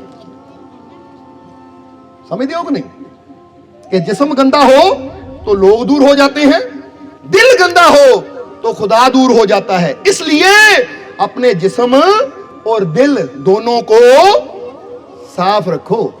जिदा बर्तन नूं साफ रखते ना, घर दियां चीज़ां नूं साफ रखते हैं, टेबल कुर्सियां नूं झाड़ू या असीं पोचा लगाते रहते हैं कि टीवी ते कपड़ा फेर दो डस्ट पै गई, आ फलानी चीज़ ते शीशे ते कपड़ा फेर दो डस्ट पै गई, तो इदां अपने दिल ते भी झाड़ू फेरदा रहना चाहिए, साफ रखना चाहिए कि मेरे दिल च किसी वास्ते कोई मैल ना आवे। जो चेक करो अखां बंद करके मेरे दिल च कोई नफरत नहीं तो कट दिओ, क्योंकि मैं अपने दिल नूं साफ रखना, क्योंकि अगला की कर रहा है ਉਹਦੇ ਬਾਰੇ सोच सोच के मैं अपने दिल का शीशा थोड़ी गंदा करना है, मैं अपने रब नूं थोड़ी अपने तो दूर करना है। दूजा बुरा करे चंगा करे ਉਹਦੇ वास्ते है, पर मैं किसी का बुरा नहीं करना, मैं किसी का बुरा नहीं सोचना, मैं किसी वास्ते बुरा नहीं मंगना, क्योंकि जे मैं अपने दिल का कमरा साफ किया तो रब दी रहमतां भी मैनूं ही मिलणियां है। इहनूं इदां समझ लो कि दो मंगते तुहाडे कोल आंदे है, समझना जरा, एक मंगते दे बर्तन दे विच तुसीं देखदे हो कूड़ा करकट है, मिट्टी है, और दूजे मंगण वाले दे बर्तन विच कोई मिट्टी नहीं है, पूरी तरह साफ है। तो हुण तुसीं कुछ पाना होवे तो किहदे बर्तन च पाओगे? जवाब दे दिओ। ਜਿਹਦੇ ਪਹਿਲੇ ਮਿੱਟੀ ਪਈ ਹੈ ਤੁਸੀਂ ਕਹਿੰਦੇ ਇਹ ਚ ਪਾ ਕੇ ਆਪਣੀ ਚੀਜ਼ ਖਰਾਬ ਕਰਨੀ ਹੈ। ਇਹ 'ਚ ਪਾਵਾਂਗੇ ਦੁੱਧ, ਪਾਵਾਂਗੇ ਖੀਰ, ਪਾਵਾਂਗੇ ਰੋਟੀ, ਪਾਵਾਂਗੇ ਦਾਲ, ਪਾਵਾਂਗੇ, ਖਰਾਬ ਕਰਨੀ ਹੈ, ਖਾਣ ਦੇ ਲਾਇਕ ਨਹੀਂ, ਪਹਿਲਾਂ ਹੀ ਗੰਦਗੀ ਹੈ। ਤਾਂ ਜਿਹਦਾ ਬਰਤਨ ਸਾਫ਼ ਹੈ ਤੁਸੀਂ ਕਹਿਣਾ ਇਹਨੂੰ ਦਿਓ, ਕਿਉਂਕਿ ਇਹਦੇ 'ਚ ਪਾਈ ਹੋਈ ਚੀਜ਼ ਵਿਅਰਥ ਨਹੀਂ ਜਾਏਗੀ, ਖਰਾਬ ਨਹੀਂ ਹੋਏਗੀ। ਹੁਣ ਜ਼ਰਾ ਸੋਚ ਕੇ ਦੇਖੋ, ਜੇ ਤੁਹਾਨੂੰ ਇੰਨੀ ਸਮਝ ਹੈ ਕਿ ਤੁਸੀਂ ਉਹਦੇ ਭਾਂਡੇ 'ਚ ਚੀਜ਼ ਪਾਣੀ ਹੈ ਜਿਹਦਾ ਭਾਂਡਾ ਸਾਫ਼ ਹੈ, ਬਰਤਨ ਸਾਫ਼ ਹੈ, ਤਾਂ ਫਿਰ ਰੱਬ ਨਹੀਂ ਦੇਖਦਾ ਕਿ ਮੈਂ ਵੀ ਰਹਿਮਤ ਉੱਥੇ ਹੀ ਕਰਨੀ ਹੈ ਜਿਹਦਾ ਦਿਲ ਸਾਫ਼ ਹੈ, ਕਿਤੇ ਮੇਰੀ ਰਹਿਮਤ ਖਰਾਬ ਨਾ ਹੋ ਜਾਵੇ। ਸੋ ਚੈੱਕ ਕਰੋ ਆਪਣੇ ਆਪ ਨੂੰ ਅੱਖਾਂ ਬੰਦ ਕਰਕੇ, ਕਿਉਂਕਿ ਆਪਣੇ ਤੋਂ ਬਿਹਤਰ ਆਪਣੇ ਆਪ ਨੂੰ ਕੋਈ ਡਾਕਟਰ ਸਾਡੀ ਬਾਡੀ ਦੇ ਵਿੱਚ ਸ਼ੂਗਰ ਕੀ ਹੈ, ਕੋਲੇਸਟ੍ਰੋਲ ਕਿੰਨਾ ਹੈ, ਕਿਹੜਾ ਵਿਟਾਮਿਨ ਘੱਟ ਹੈ, ਕਿਹੜੀ ਚੀਜ਼ ਵੱਧ ਹੈ, ਡਾਕਟਰ ਬਲੱਡ ਲੈ ਕੇ ਨਾ ਉਹ ਚੈੱਕ ਕਰ ਸਕਦੇ ਆ। ਜੇ ਸਾਡੀਆਂ ਹੱਡੀਆਂ ਟੁੱਟੀਆਂ ਹੈ, ਜੁੜੀਆਂ ਹੈ, ਐਕਸ-ਰੇ ਕਰਕੇ ਉਹ ਦੱਸ ਸਕਦੇ ਹੈ।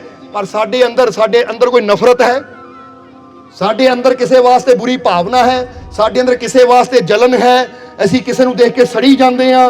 ਹੁਣ ਇਹ ਚੀਜ਼ਾਂ ਕਿਸੇ ਸਕੈਨ ਵਿੱਚ ਨਹੀਂ ਆਣੀਆਂ, ਕਿਸੇ ਐਕਸ-ਰੇ 'ਚ ਨਹੀਂ ਆਣੀਆਂ, ਕਿਸੇ ਟੈਸਟ 'ਚ ਨਹੀਂ ਆਣੀਆਂ। ਇਹ ਸਾਨੂੰ ਚੈੱਕਅਪ ਆਪਣਾ ਆਪ ਕਰਨਾ ਪੈਣਾ ਹੈ। ਇਸ ਲਈ ਰੋਜ਼ ਆਪਣਾ ਚੈੱਕਅਪ ਕਰਿਆ ਕਰੋ। ਕਰੋਗੇ ਕਿ ਨਹੀਂ ਅੱਜ ਤੋਂ? ਕਿਉਂਕਿ ਅਗਰ ਕਰੋਗੇ ਤਾਂ ਫਾਇਦਾ ਵੀ। ਹੁਣ ਜੇ ਕਹਿੰਦੇ ਨਾ ਸ਼ੂਗਰ ਵਾਲੇ ਕਈ ਵਾਰ 2-2 4-4 ਦਿਨ ਬਾਅਦ ਚੈੱਕ ਕਰਦੇ ਸ਼ੂਗਰ ਲੈਵਲ ਕਿੰਨਾ ਹੈ, ਕਰਦੇ ਕਿ ਨਹੀਂ, ਤਾਂ ਕਿ ਪਤਾ ਲੱਗ ਜਾਵੇ। ਇਸੇ ਤਰ੍ਹਾਂ ਫਿਰ ਕਵਾਂਗੇ ਕਿ ਇਸੇ ਤਰ੍ਹਾਂ ਤੁਸੀਂ ਵੀ ਰੋਜ਼ ਅੱਖਾਂ ਬੰਦ ਕਰਕੇ, ਮੈਡੀਟੇਸ਼ਨ ਦਾ ਧਿਆਨ ਦਾ ਮਤਲਬ ਇਹ ਹੁੰਦਾ ਕਿ ਅੱਖਾਂ ਬੰਦ ਕਰਕੇ ਇਹ ਨਹੀਂ ਕਿ ਦਿਲ ਨਫ਼ਰਤ ਨਾਲ ਭਰਿਆ ਤਾਂ ਰਾਮ ਰਾਮ ਵਾਹਿਗੁਰੂ ਵਾਹਿਗੁਰੂ ਅੱਲਾ ਅੱਲਾ ਕਰੀ ਜਾਈਏ, ਰੌਲਾ ਪਾਈ ਜਾਈਏ। ਰੱਬ ਨੇ ਕਹਿਣਾ ਮੰਗੀ ਤਾਂ ਜਾਂਦਾ ਆ ਪਰ ਭਾਂਡਾ ਤਾਂ ਸਾਫ਼ ਕਰ। ਹੁਣ ਜਿੱਦਾਂ ਦੱਸਿਆ, ਮੰਗਤਾ ਗੰਦਾ ਬਰਤਨ ਲੈ ਕੇ ਉਹ ਦੇ ਦਿਓ, ਉਹ ਦੇ ਦਿਓ, ਰੱਬ ਦੇ ਨਾਂ ਤੇ ਦੇ ਦਿਓ, ਅੱਲਾ ਦੇ ਨਾਂ ਤੇ ਦੇ ਦਿਓ। ਉਹ ਕਹਿੰਦਾ ਮੈਂ ਤਾਂ ਦੇਣ ਨੂੰ ਤਿਆਰ ਆ, ਭਾਂਡਾ ਤਾਂ ਸਾਫ਼ ਕਰ। ਤੂੰ ਭਾਂਡਾ ਨਹੀਂ ਸਾਫ਼ ਕਰਦਾ, ਮੈਂ ਕਿੱਥੋਂ ਪਾ ਦੇਵਾਂ? ਮੈਂ ਮੂਰਖ ਹਾਂ ਜਿਹੜਾ ਤੇਰੇ ਗੰਦੇ ਬਰਤਨ 'ਚ ਪਾ ਦੇਵਾਂ? ਸਮਝ ਰਹੇ ਹੋ ਕਿ ਨਹੀਂ? ਇਹ ਗੱਲ ਬੜੀ ਸਮਝਣ ਵਾਲੀ ਹੈ ਕਿ ਅੱਜ ਸਿਮਰਨ ਬੰਦਾ ਕਰੀ ਜਾਂਦਾ ਹੈ ਪਰ ਦਿਲ 'ਚ ਨਫ਼ਰਤ ਲੈ ਕੇ ਬੈਠਾ ਹੈ, ਦਿਲ 'ਚ ਬੈਰ ਲੈ ਕੇ ਬੈਠਾ ਹੈ, ਦਿਲ 'ਚ ਕ੍ਰੋਧ ਲੈ ਕੇ ਬੈਠਾ ਹੈ। ਮੈਂ ਉਹਦੀ ਸ਼ਕਲ ਨਹੀਂ ਦੇਖਣੀ, ਮੈਂ ਉਹਨੂੰ ਨਹੀਂ ਮਿਲਣਾ, ਮੈਂ ਉਹਨੂੰ ਨਹੀਂ ਬੁਲਾਣਾ। ਤਾਂ ਭਾਈ ਅਗਰ ਇਹ ਤੇਰੀ ਭਾਵਨਾ ਹੈ ਤਾਂ ਫਿਰ ਭੁੱਲ ਜਾ ਕੇ ਰੱਬ ਤੇਰੇ ਘਰ 'ਚ ਆਏਗਾ। ਫਿਰ ਭੁੱਲ ਜਾ, ਕਿਉਂਕਿ ਜਦ ਤੱਕ ਕਰ ਲੈ ਦਿਲ ਦੀ ਸਫਾਈ, ਜੇ ਦੀਦਾਰ ਚਾਹੀਦਾ, ਤੂੰ ਜਹਾਨ ਤੋਂ ਕੀ ਲੈਣਾ? ਤੈਨੂੰ ਇਹਨੂੰ ਕਹਿੰਦੇ ਦਿਲ ਨੂੰ ਸਾਫ਼ ਰੱਖ। ਦੁਨੀਆ ਤੋਂ ਕੀ ਲੈਣਾ?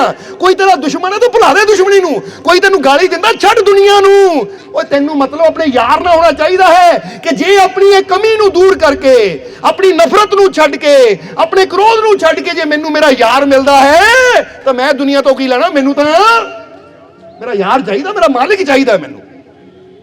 ਔਰ ਇਹਨੂੰ ਕੀ ਕਿਹਾ ਜਾਂਦਾ ਹੈ? ਜੇ ਸਿਰ ਦਿੱਤਿਆਂ ਰੱਬ ਮਿਲ ਜਾਵੇ ਬਾਹੂ ਤਾਂ ਉਸ ਮੌਤੋਂ ਕੀ।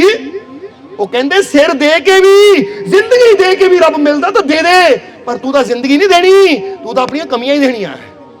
ਉਹ ਵੀ ਉਹ ਕਮੀਆਂ ਜਿਹੜੀਆਂ ਤੈਨੂੰ ਹੀ ਨੁਕਸਾਨ ਪਹੁੰਚਾ ਰਹੀਆਂ ਹੈ, ਜਿਹੜੀਆਂ ਤੈਨੂੰ ਹੀ ਤੇਰੀ ਮੰਜ਼ਿਲ ਤੋਂ, ਖੁਸ਼ੀਆਂ ਤੋਂ ਦੂਰ ਕਰ ਰਹੀਆਂ ਹੈ। ਇਸ ਕਰਕੇ ਨਫ਼ਰਤ ਛੱਡੋ। ਇਹ ਲਈ ਸ਼੍ਰੀ कृष्ण कहते मन वाणी इंद्रियों की पवित्रता और दयालु हृदय की जरूरत है ईश्वर को पाने के लिए। उन्होंने ये नहीं कहा कि हवन की जरूरत है, यज्ञ की जरूरत है, पूजा पाठ की जरूरत है। वो कहते तीरथ ते जा चाहे ना जा, पर जवान ते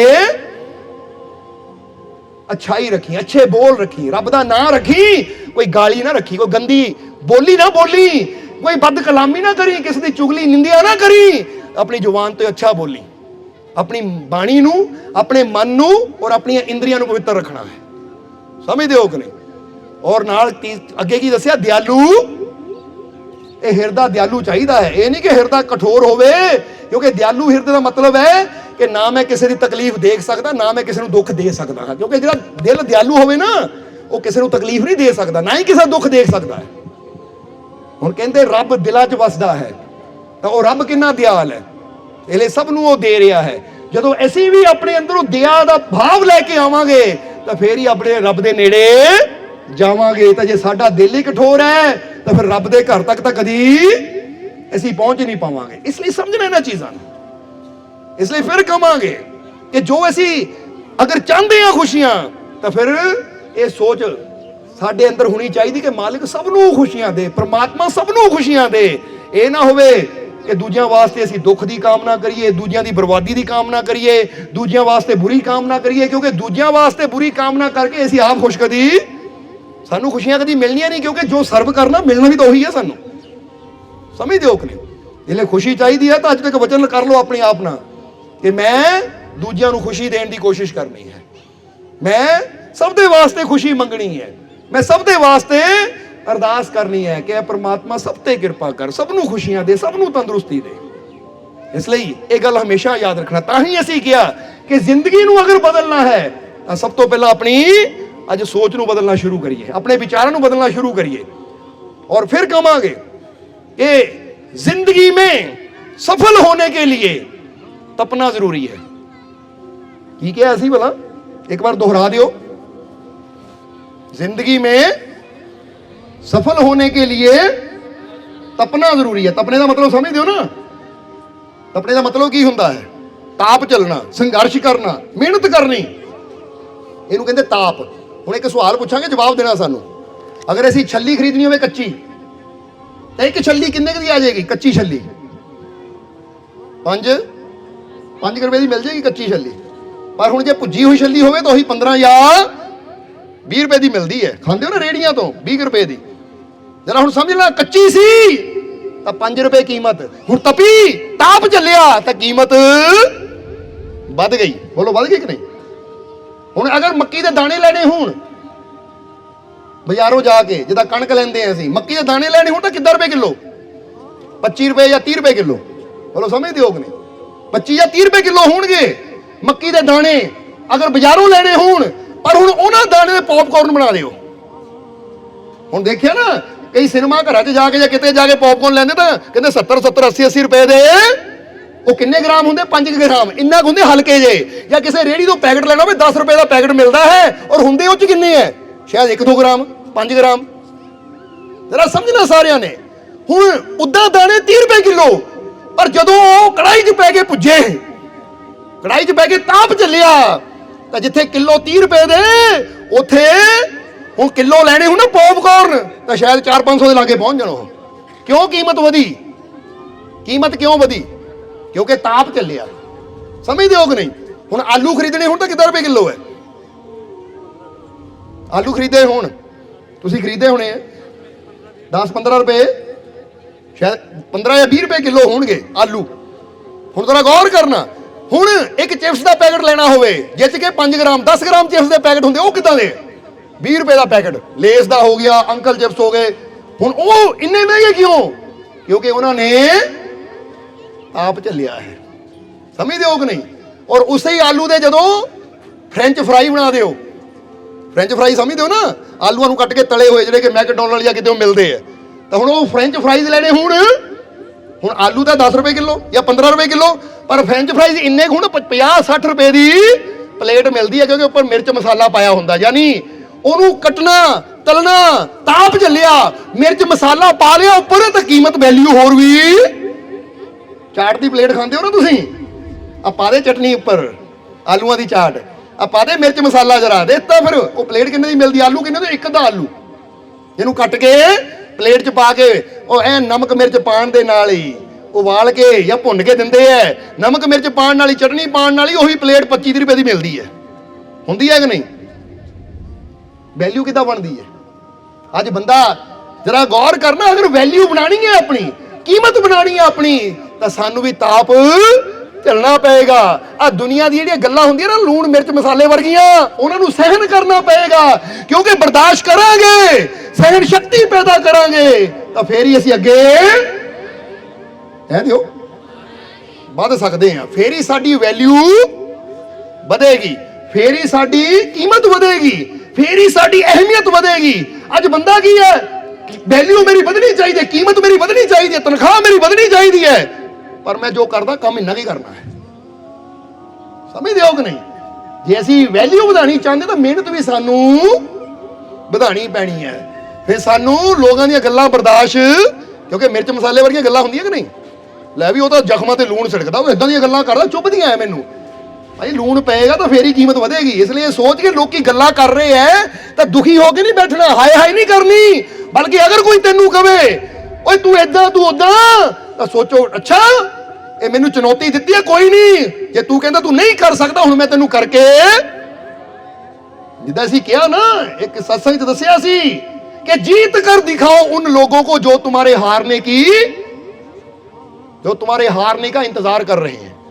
ਜਿਹੜੇ ਤੁਹਾਡੇ ਹਾਰਨੇ ਦਾ ਇੰਤਜ਼ਾਰ ਕਰ ਰਹੇ, ਦੇਖੀ ਹੁਣ ਹਾਰਨਾ, ਹੁਣ ਗਿਰਨਾ, ਹੁਣ ਗਿਰਨਾ।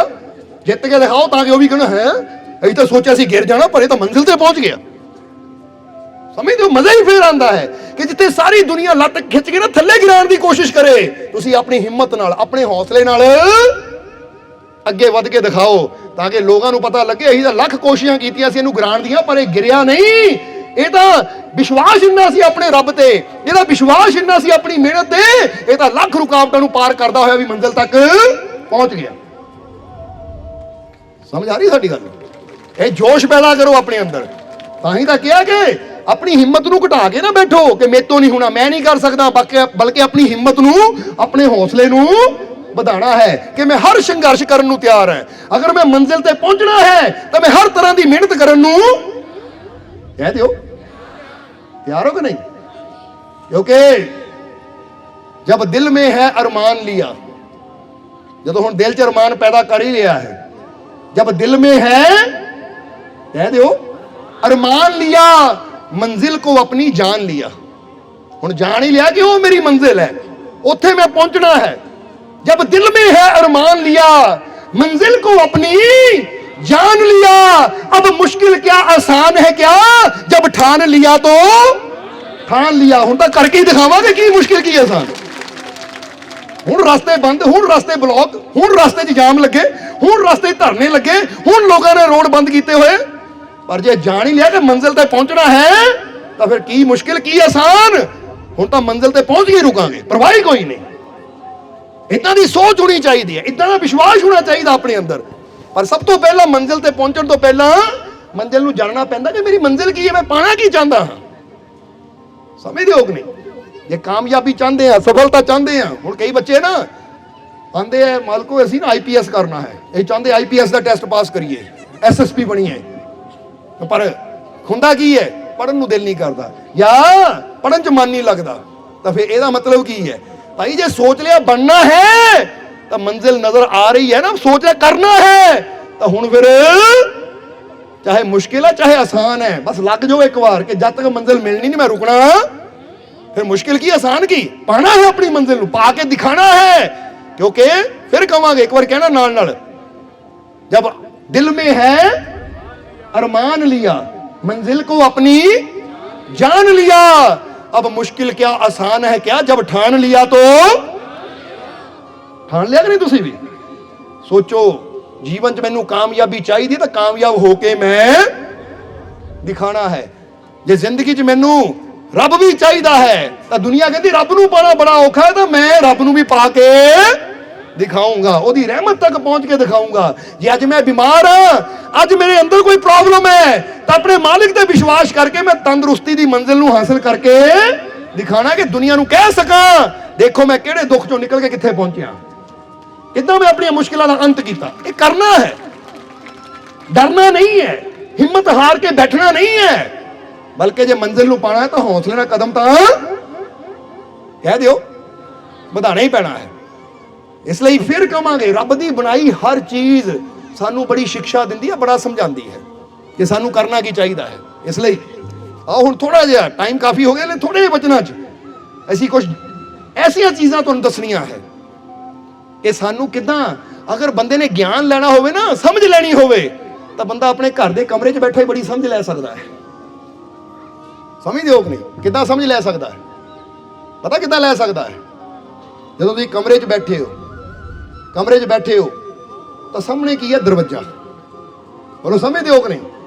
ਤਾਂ ਦਰਵਾਜ਼ਾ ਕੀ ਕਹਿੰਦਾ ਹੈ, ਦਰਵਾਜ਼ਾ ਕੀ ਬੋਲਦਾ ਹੈ? ਹੁਣ ਇਹਨੂੰ ਇਦਾਂ ਇੱਕ ਕਹਾਣੀ ਦੇ ਜ਼ਰੀਏ ਦੱਸਾਂਗੇ ਕਿ ਇੱਕ ਆਦਮੀ ਆਪਣੇ ਕਮਰੇ 'ਚ ਸੀ, ਬੜਾ ਦੁਖੀ ਸੀ, ਬੜਾ ਨਿਰਾਸ਼ ਸੀ, ਬੜਾ ਦੁਖੀ ਸੀ, ਬੜਾ ਨਿਰਾਸ਼ ਸੀ। ਉਹਨੇ ਰੱਬ ਨੂੰ ਕਿਹਾ ਰੱਬਾ ਮੈਨੂੰ ਹਿੰਮਤ ਦੇ, ਮੈਨੂੰ ਸਾਹਸ ਦੇ ਕਿ ਮੈਂ ਦੁੱਖਾਂ 'ਚੋਂ ਬਾਹਰ ਨਿਕਲ ਸਕਾਂ, ਮੇਰੇ ਤੇ ਰਹਿਮਤ ਕਰ। ਤਾਂ ਰੱਬ ਨੇ ਕਿਹਾ ਜਰਾ ਦੇਖ ਤੇਰਾ ਘਰ ਦਾ ਦਰਵਾਜ਼ਾ ਕੀ ਕਹਿੰਦਾ, ਜਰਾ ਦਰਵਾਜ਼ੇ ਦੀ ਸੁਣ। ਉਹ ਕਹਿੰਦਾ ਦਰਵਾਜ਼ਾ ਵੀ ਬੋਲਦਾ ਹੈ। ਉਹ ਕਹਿੰਦੇ ਹਾਂ ਅਗਰ ਸਮਝਣ ਵਾਲਾ ਹੋਵੇ ਤਾਂ ਦਰਵਾਜ਼ਾ ਵੀ ਕੁਛ ਇਸ਼ਾਰਾ ਕਰਦਾ ਹੈ। ਉਹਨੇ ਦੇਖਿਆ ਦਰਵਾਜ਼ੇ ਦੀ ਤਰਫ ਤਾਂ ਦਰਵਾਜ਼ਾ ਕੀ ਬੋਲਿਆ, ਜਰਾ ਹੁਣ ਗੌਰ ਕਰਨਾ। ਦਰਵਾਜ਼ੇ ਨੇ ਕੀ ਇਸ਼ਾਰਾ ਕੀਤਾ ਕਿ ਉੱਠ ਬਾਹਰ ਨਿਕਲ, ਕਿਉਂਕਿ ਕਾਮਯਾਬੀ ਕਦੀ ਘਰ ਬੈਠੇ ਨੂੰ ਨਹੀਂ ਮਿਲਦੀ। ਜੇ ਕਾਮਯਾਬ ਹੋਣਾ ਹੈ ਤਾਂ ਘਰ ਤੋਂ ਬਾਹਰ ਕਦਮ ਕੱਢਣਾ ਹੀ ਪੈਣਾ ਹੈ। ਹੁਣ ਬੱਚਾ ਚਾਹੇ ਮੈਨੂੰ ਡਿਗਰੀ ਮਿਲ ਜਾਵੇ ਪਰ ਘਰੋਂ ਬਾਹਰ ਨਾ ਨਿਕਲਣਾ, ਤਾਂ ਘਰ 'ਚ ਬੈਠੇ ਨੂੰ ਸਕੂਲ ਦੀ ਡਿਗਰੀ, ਕਾਲਜ ਦੀ ਡਿਗਰੀ ਨਹੀਂ ਮਿਲਣੀ, ਉਹਨੂੰ ਕਾਲਜ ਤੱਕ ਤਾਂ ਜਾਣਾ ਹੀ ਪੈਣਾ ਹੈ। ਸਮਝਦੇ ਹੋ ਕਿ ਨਹੀਂ? ਇੱਕ ਦਿਹਾੜੀਦਾਰ ਵੀ ਘਰ 'ਚ ਹੀ ਬੈਠਾ ਰਹੇਗਾ ਤਾਂ ਉਹਨੂੰ ਘਰ ਬੈਠੇ ਨੂੰ ਦਿਹਾੜੀ ਨਹੀਂ ਕਿਸੇ ਨੇ ਦੇਣੀ, ਉਹਨੂੰ ਵੀ ਘਰ ਤੋਂ ਬਾਹਰ ਕਦਮ ਰੱਖਣਾ ਹੀ ਪੈਣਾ ਹੈ। ਚਾਹੇ ਕਿਸੇ ਵੀ ਇਹੀ ਰੱਬ ਦੇ ਰਸਤੇ ਵੀ ਚੱਲਦੇ ਆ ਨਾ, ਤਾਂ ਕਹਿੰਦੇ ਅੱਛਾਈ ਵਾਸਤੇ ਕਦਮ ਵਧਾ, ਕਿਉਂਕਿ ਤੇਰਾ ਮੰਜ਼ਿਲ ਇੰਤਜ਼ਾਰ ਕਰ ਰਹੀ ਹੈ, ਕਾਮਯਾਬੀ ਤੇਰਾ ਇੰਤਜ਼ਾਰ ਕਰ ਰਹੀ ਹੈ। ਉੱਠ, ਦਰਵਾਜ਼ਾ ਕਹਿੰਦਾ ਕਦਮ ਵਧਾ, ਬਾਹਰ ਨਿਕਲ, ਕਿਉਂਕਿ ਘਰ ਬੈਠੇ ਨੂੰ ਕਦੀ ਖੁਸ਼ੀਆਂ ਦੀ ਮੰਜ਼ਿਲ ਨਹੀਂ ਮਿਲਦੀ। ਉੱਠ, ਬਾਹਰ ਨਿਕਲ, ਕਦਮ ਵਧਾ। ਅੱਜ ਤੁਸੀਂ ਵੀ ਘਰੋਂ ਬਾਹਰ ਨਿਕਲੇ ਹੋ, ਸਤਸੰਗ ਤੱਕ ਪਹੁੰਚੇ ਹੋ, ਤਾਂ ਫੇਰ ਹੀ ਆ ਜੋ ਐਸਲੇ ਹਾਸਲ ਕਰ ਰਹੇ ਹੋ ਮਿਲ ਰਿਹਾ ਨਾ ਤੁਹਾਨੂੰ। ਜੇ ਘਰ 'ਚ ਹੀ ਬੈਠਾ ਰੱਬਾ ਇੱਥੇ ਹੀ ਰਹਿਮਤ ਕਰਦੇ, ਇੱਥੇ ਹੀ ਕਿਰਪਾ ਕਰਦੇ, ਤਾਂ ਰੱਬ ਕਹਿੰਦੇ ਘਰ ਬੈਠਿਆ ਕੁਝ ਨਹੀਂ ਮਿਲਦਾ। ਇਸ ਲਈ ਦਰਵਾਜ਼ਾ ਕਹਿੰਦਾ ਨਿਕਲ ਬਾਹਰ, ਕਿਉਂਕਿ ਕਾਮਯਾਬੀ ਬਾਹਰ ਹੈ, ਖੁਸ਼ੀਆਂ ਬਾਹਰ ਹੈ, ਕਦਮ ਵਧਾ ਆਪਣੀ ਮੰਜ਼ਿਲ ਦੀ ਤਰਫ।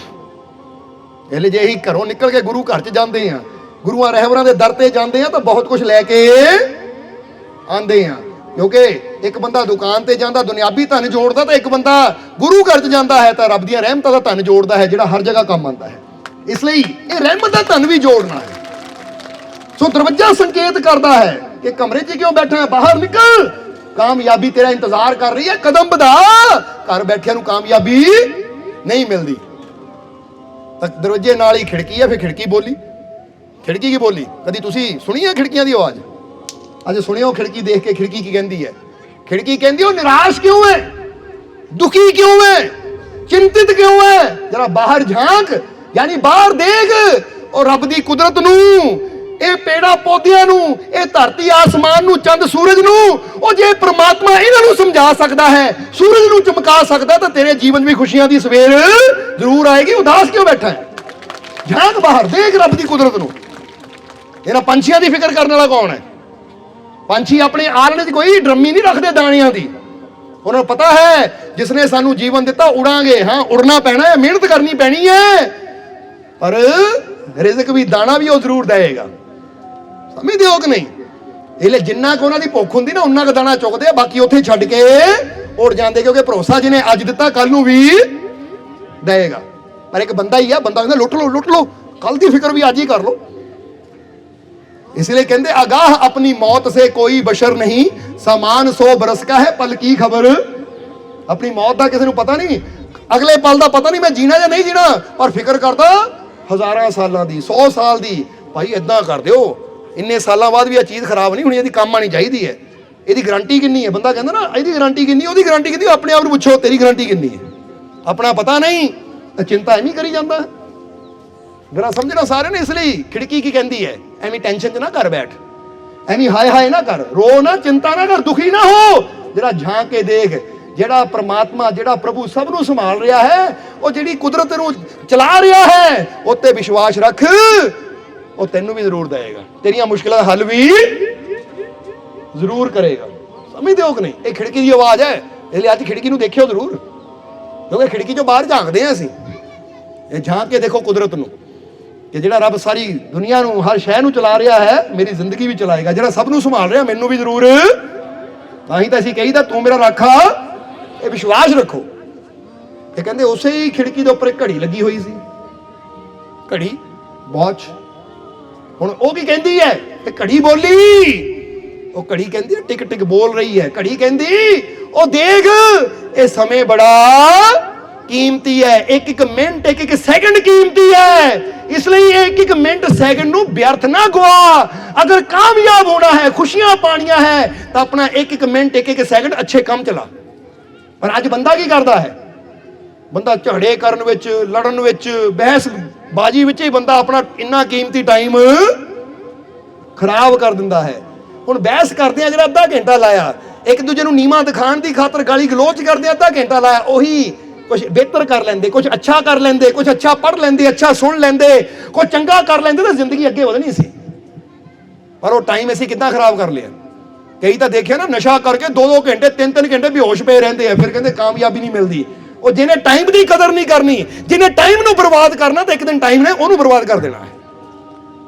ਜਿਹੜਾ ਸਮੇਂ ਦੀ ਕਦਰ ਕਰਦਾ, ਫਿਰ ਸਮਾਂ ਉਹਦੀ ਕਦਰ ਵਧਾ ਦਿੰਦਾ ਹੈ।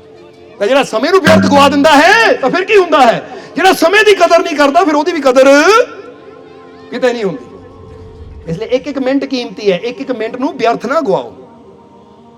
ਸਮਝਦੇ ਹੋ ਕਿ ਨਹੀਂ? ਇਸ ਲਈ ਅੱਜ ਤੋਂ ਸੋਚਣਾ ਹੈ, ਜੇ ਮੈਂ ਕਿਸੇ ਨਾਲ ਬਹਿਸ ਕਰਦੇ ਆ, ਟਾਈਮ ਗਵਾ ਰਿਹਾ, ਗਾਲੀ ਗਲੋਚ ਕਰਦੇ ਆ, ਝਗੜਾ ਕਰਦੇ ਆ, ਆਪਣਾ ਟਾਈਮ ਖਰਾਬ ਕਰ ਰਿਹਾ। ਇਹ ਉਹ ਟਾਈਮ ਹੈ मैं कुछ अच्छा करके अपने आप ਨੂੰ ਬਿਹਤਰ ਵੀ ਬਣਾ ਸਕਦਾ, ਪਰ ਮੈਂ ਕਿਹੜੇ ਚੱਕਰਾਂ 'ਚ ਬਹਿ ਕੇ ਆਪਣਾ ਇੰਨਾ ਕੀਮਤੀ ਸਮਾਂ ਖਰਾਬ ਕਰ ਰਿਹਾ। ਹੁਣ ਸਮਝ ਲਓ, ਤੁਹਾਨੂੰ ਇੱਕ ਗੱਲ ਪੁੱਛੀਏ, ਜਵਾਬ ਦੋਗੇ ਜਰਾ ਸੋਚ ਕੇ। ਹੁਣ ਕਿਸੇ ਨਾਲ ਤੁਸੀਂ ਝਗੜਾ ਕਰ ਰਹੇ ਹੋ, ਕੋਈ ਤੁਹਾਨੂੰ ਗਾਲੀ ਦੇ ਰਿਹਾ ਹੈ, ਤੁਸੀਂ ਨਾਲੇ ਗਾਲੀ ਉਹਨੂੰ ਦੇ ਰਹੇ ਹੋ ਤਾਂ ਨਾਲੇ ਜੇਬ 'ਚੋਂ 100 ਰੁਪਏ ਦਾ ਨੋਟ ਕੱਢ ਕੇ ਪਾੜੀ ਜਾਂਦੇ ਹੋ। ਏਦਾਂ ਹੋਏਗਾ? ਤੁਸੀਂ ਕਹਿੰਦੇ ਲੈ 100 ਰੁਪਇਆ ਕੀਮਤੀ, ਮੈਂ ਕਿਉਂ ਪਾਣਾ? ਤਾਂ ਫਿਰ 100 ਰੁਪਏ ਨਾਲੋਂ ਜ਼ਿਆਦਾ ਕੀਮਤੀ ਤੁਹਾਡਾ ਸਮਾਂ ਵੀ ਹੈ, ਕਿਉਂਕਿ 100 ਤਾਂ ਦੁਬਾਰਾ ਆ ਜਾਣਾ, ਪਰ ਸਮਾਂ ਇਹ ਦੁਬਾਰਾ ਨਹੀਂ ਆਣਾ। ਇਸ ਲਈ ਇਹਨੂੰ ਵੀ ਬਚਾਓ ਕਿ ਇਹਦੇ ਪਿੱਛੇ ਲੱਗ ਕੇ ਮੈਂ ਸਮੇਂ ਨੂੰ ਨਹੀਂ, ਸਮੇਂ ਦੇ ਨੋਟ ਨੂੰ ਨਹੀਂ ਪਾੜਨਾ, ਇਹਨੂੰ ਮੈਂ ਸੰਭਾਲਣਾ ਹੈ, ਕਿਉਂਕਿ ਜ਼ਿਆਦਾ ਵੈਲਿਊ ਸਮੇਂ ਦੀ ਹੈ ਪੈਸੇ ਨਾਲੋਂ। ਕਿਉਂਕਿ ਪੈਸਾ 10,000 ਵੀ ਗਿਆ ਦੁਬਾਰਾ ਆ ਜਾਏਗਾ, ਪਰ ਆ 10 ਮਿੰਟ ਵੀ ਲੰਘ ਗਏ ਨਾ, ਇਹ ਲੱਖਾਂ ਦੇ ਕੇ ਵੀ ਆ ਜਾਣਾ ਦੁਬਾਰਾ। ਇਹ ਕਿਹੜੀ ਚੀਜ਼ ਦੀ ਕੀਮਤ ਜ਼ਿਆਦਾ ਹੈ? ਤਾਂ ਫਿਰ ਇਹਨੂੰ ਕਿਉਂ ਵਿਅਰਥ ਗਵਾਉਂਦੇ ਹੋ? ਵਿਅਰਥ ਦੀਆਂ ਗੱਲਾਂ 'ਚ, ਝਗੜਿਆਂ 'ਚ, ਫਸਾਦਾਂ 'ਚ, ਨਿੰਦਿਆ ਚੁਗਲੀ 'ਚ। ਉਹ ਕੁਛ ਐਸਾ ਕਰੋ ਜਿਹਦੇ ਨਾਲ ਤੁਸੀਂ ਬੈਸਟ ਹੋਵੋ, ਕੁਛ ਬਿਹਤਰ ਹੋ ਸਕੋ।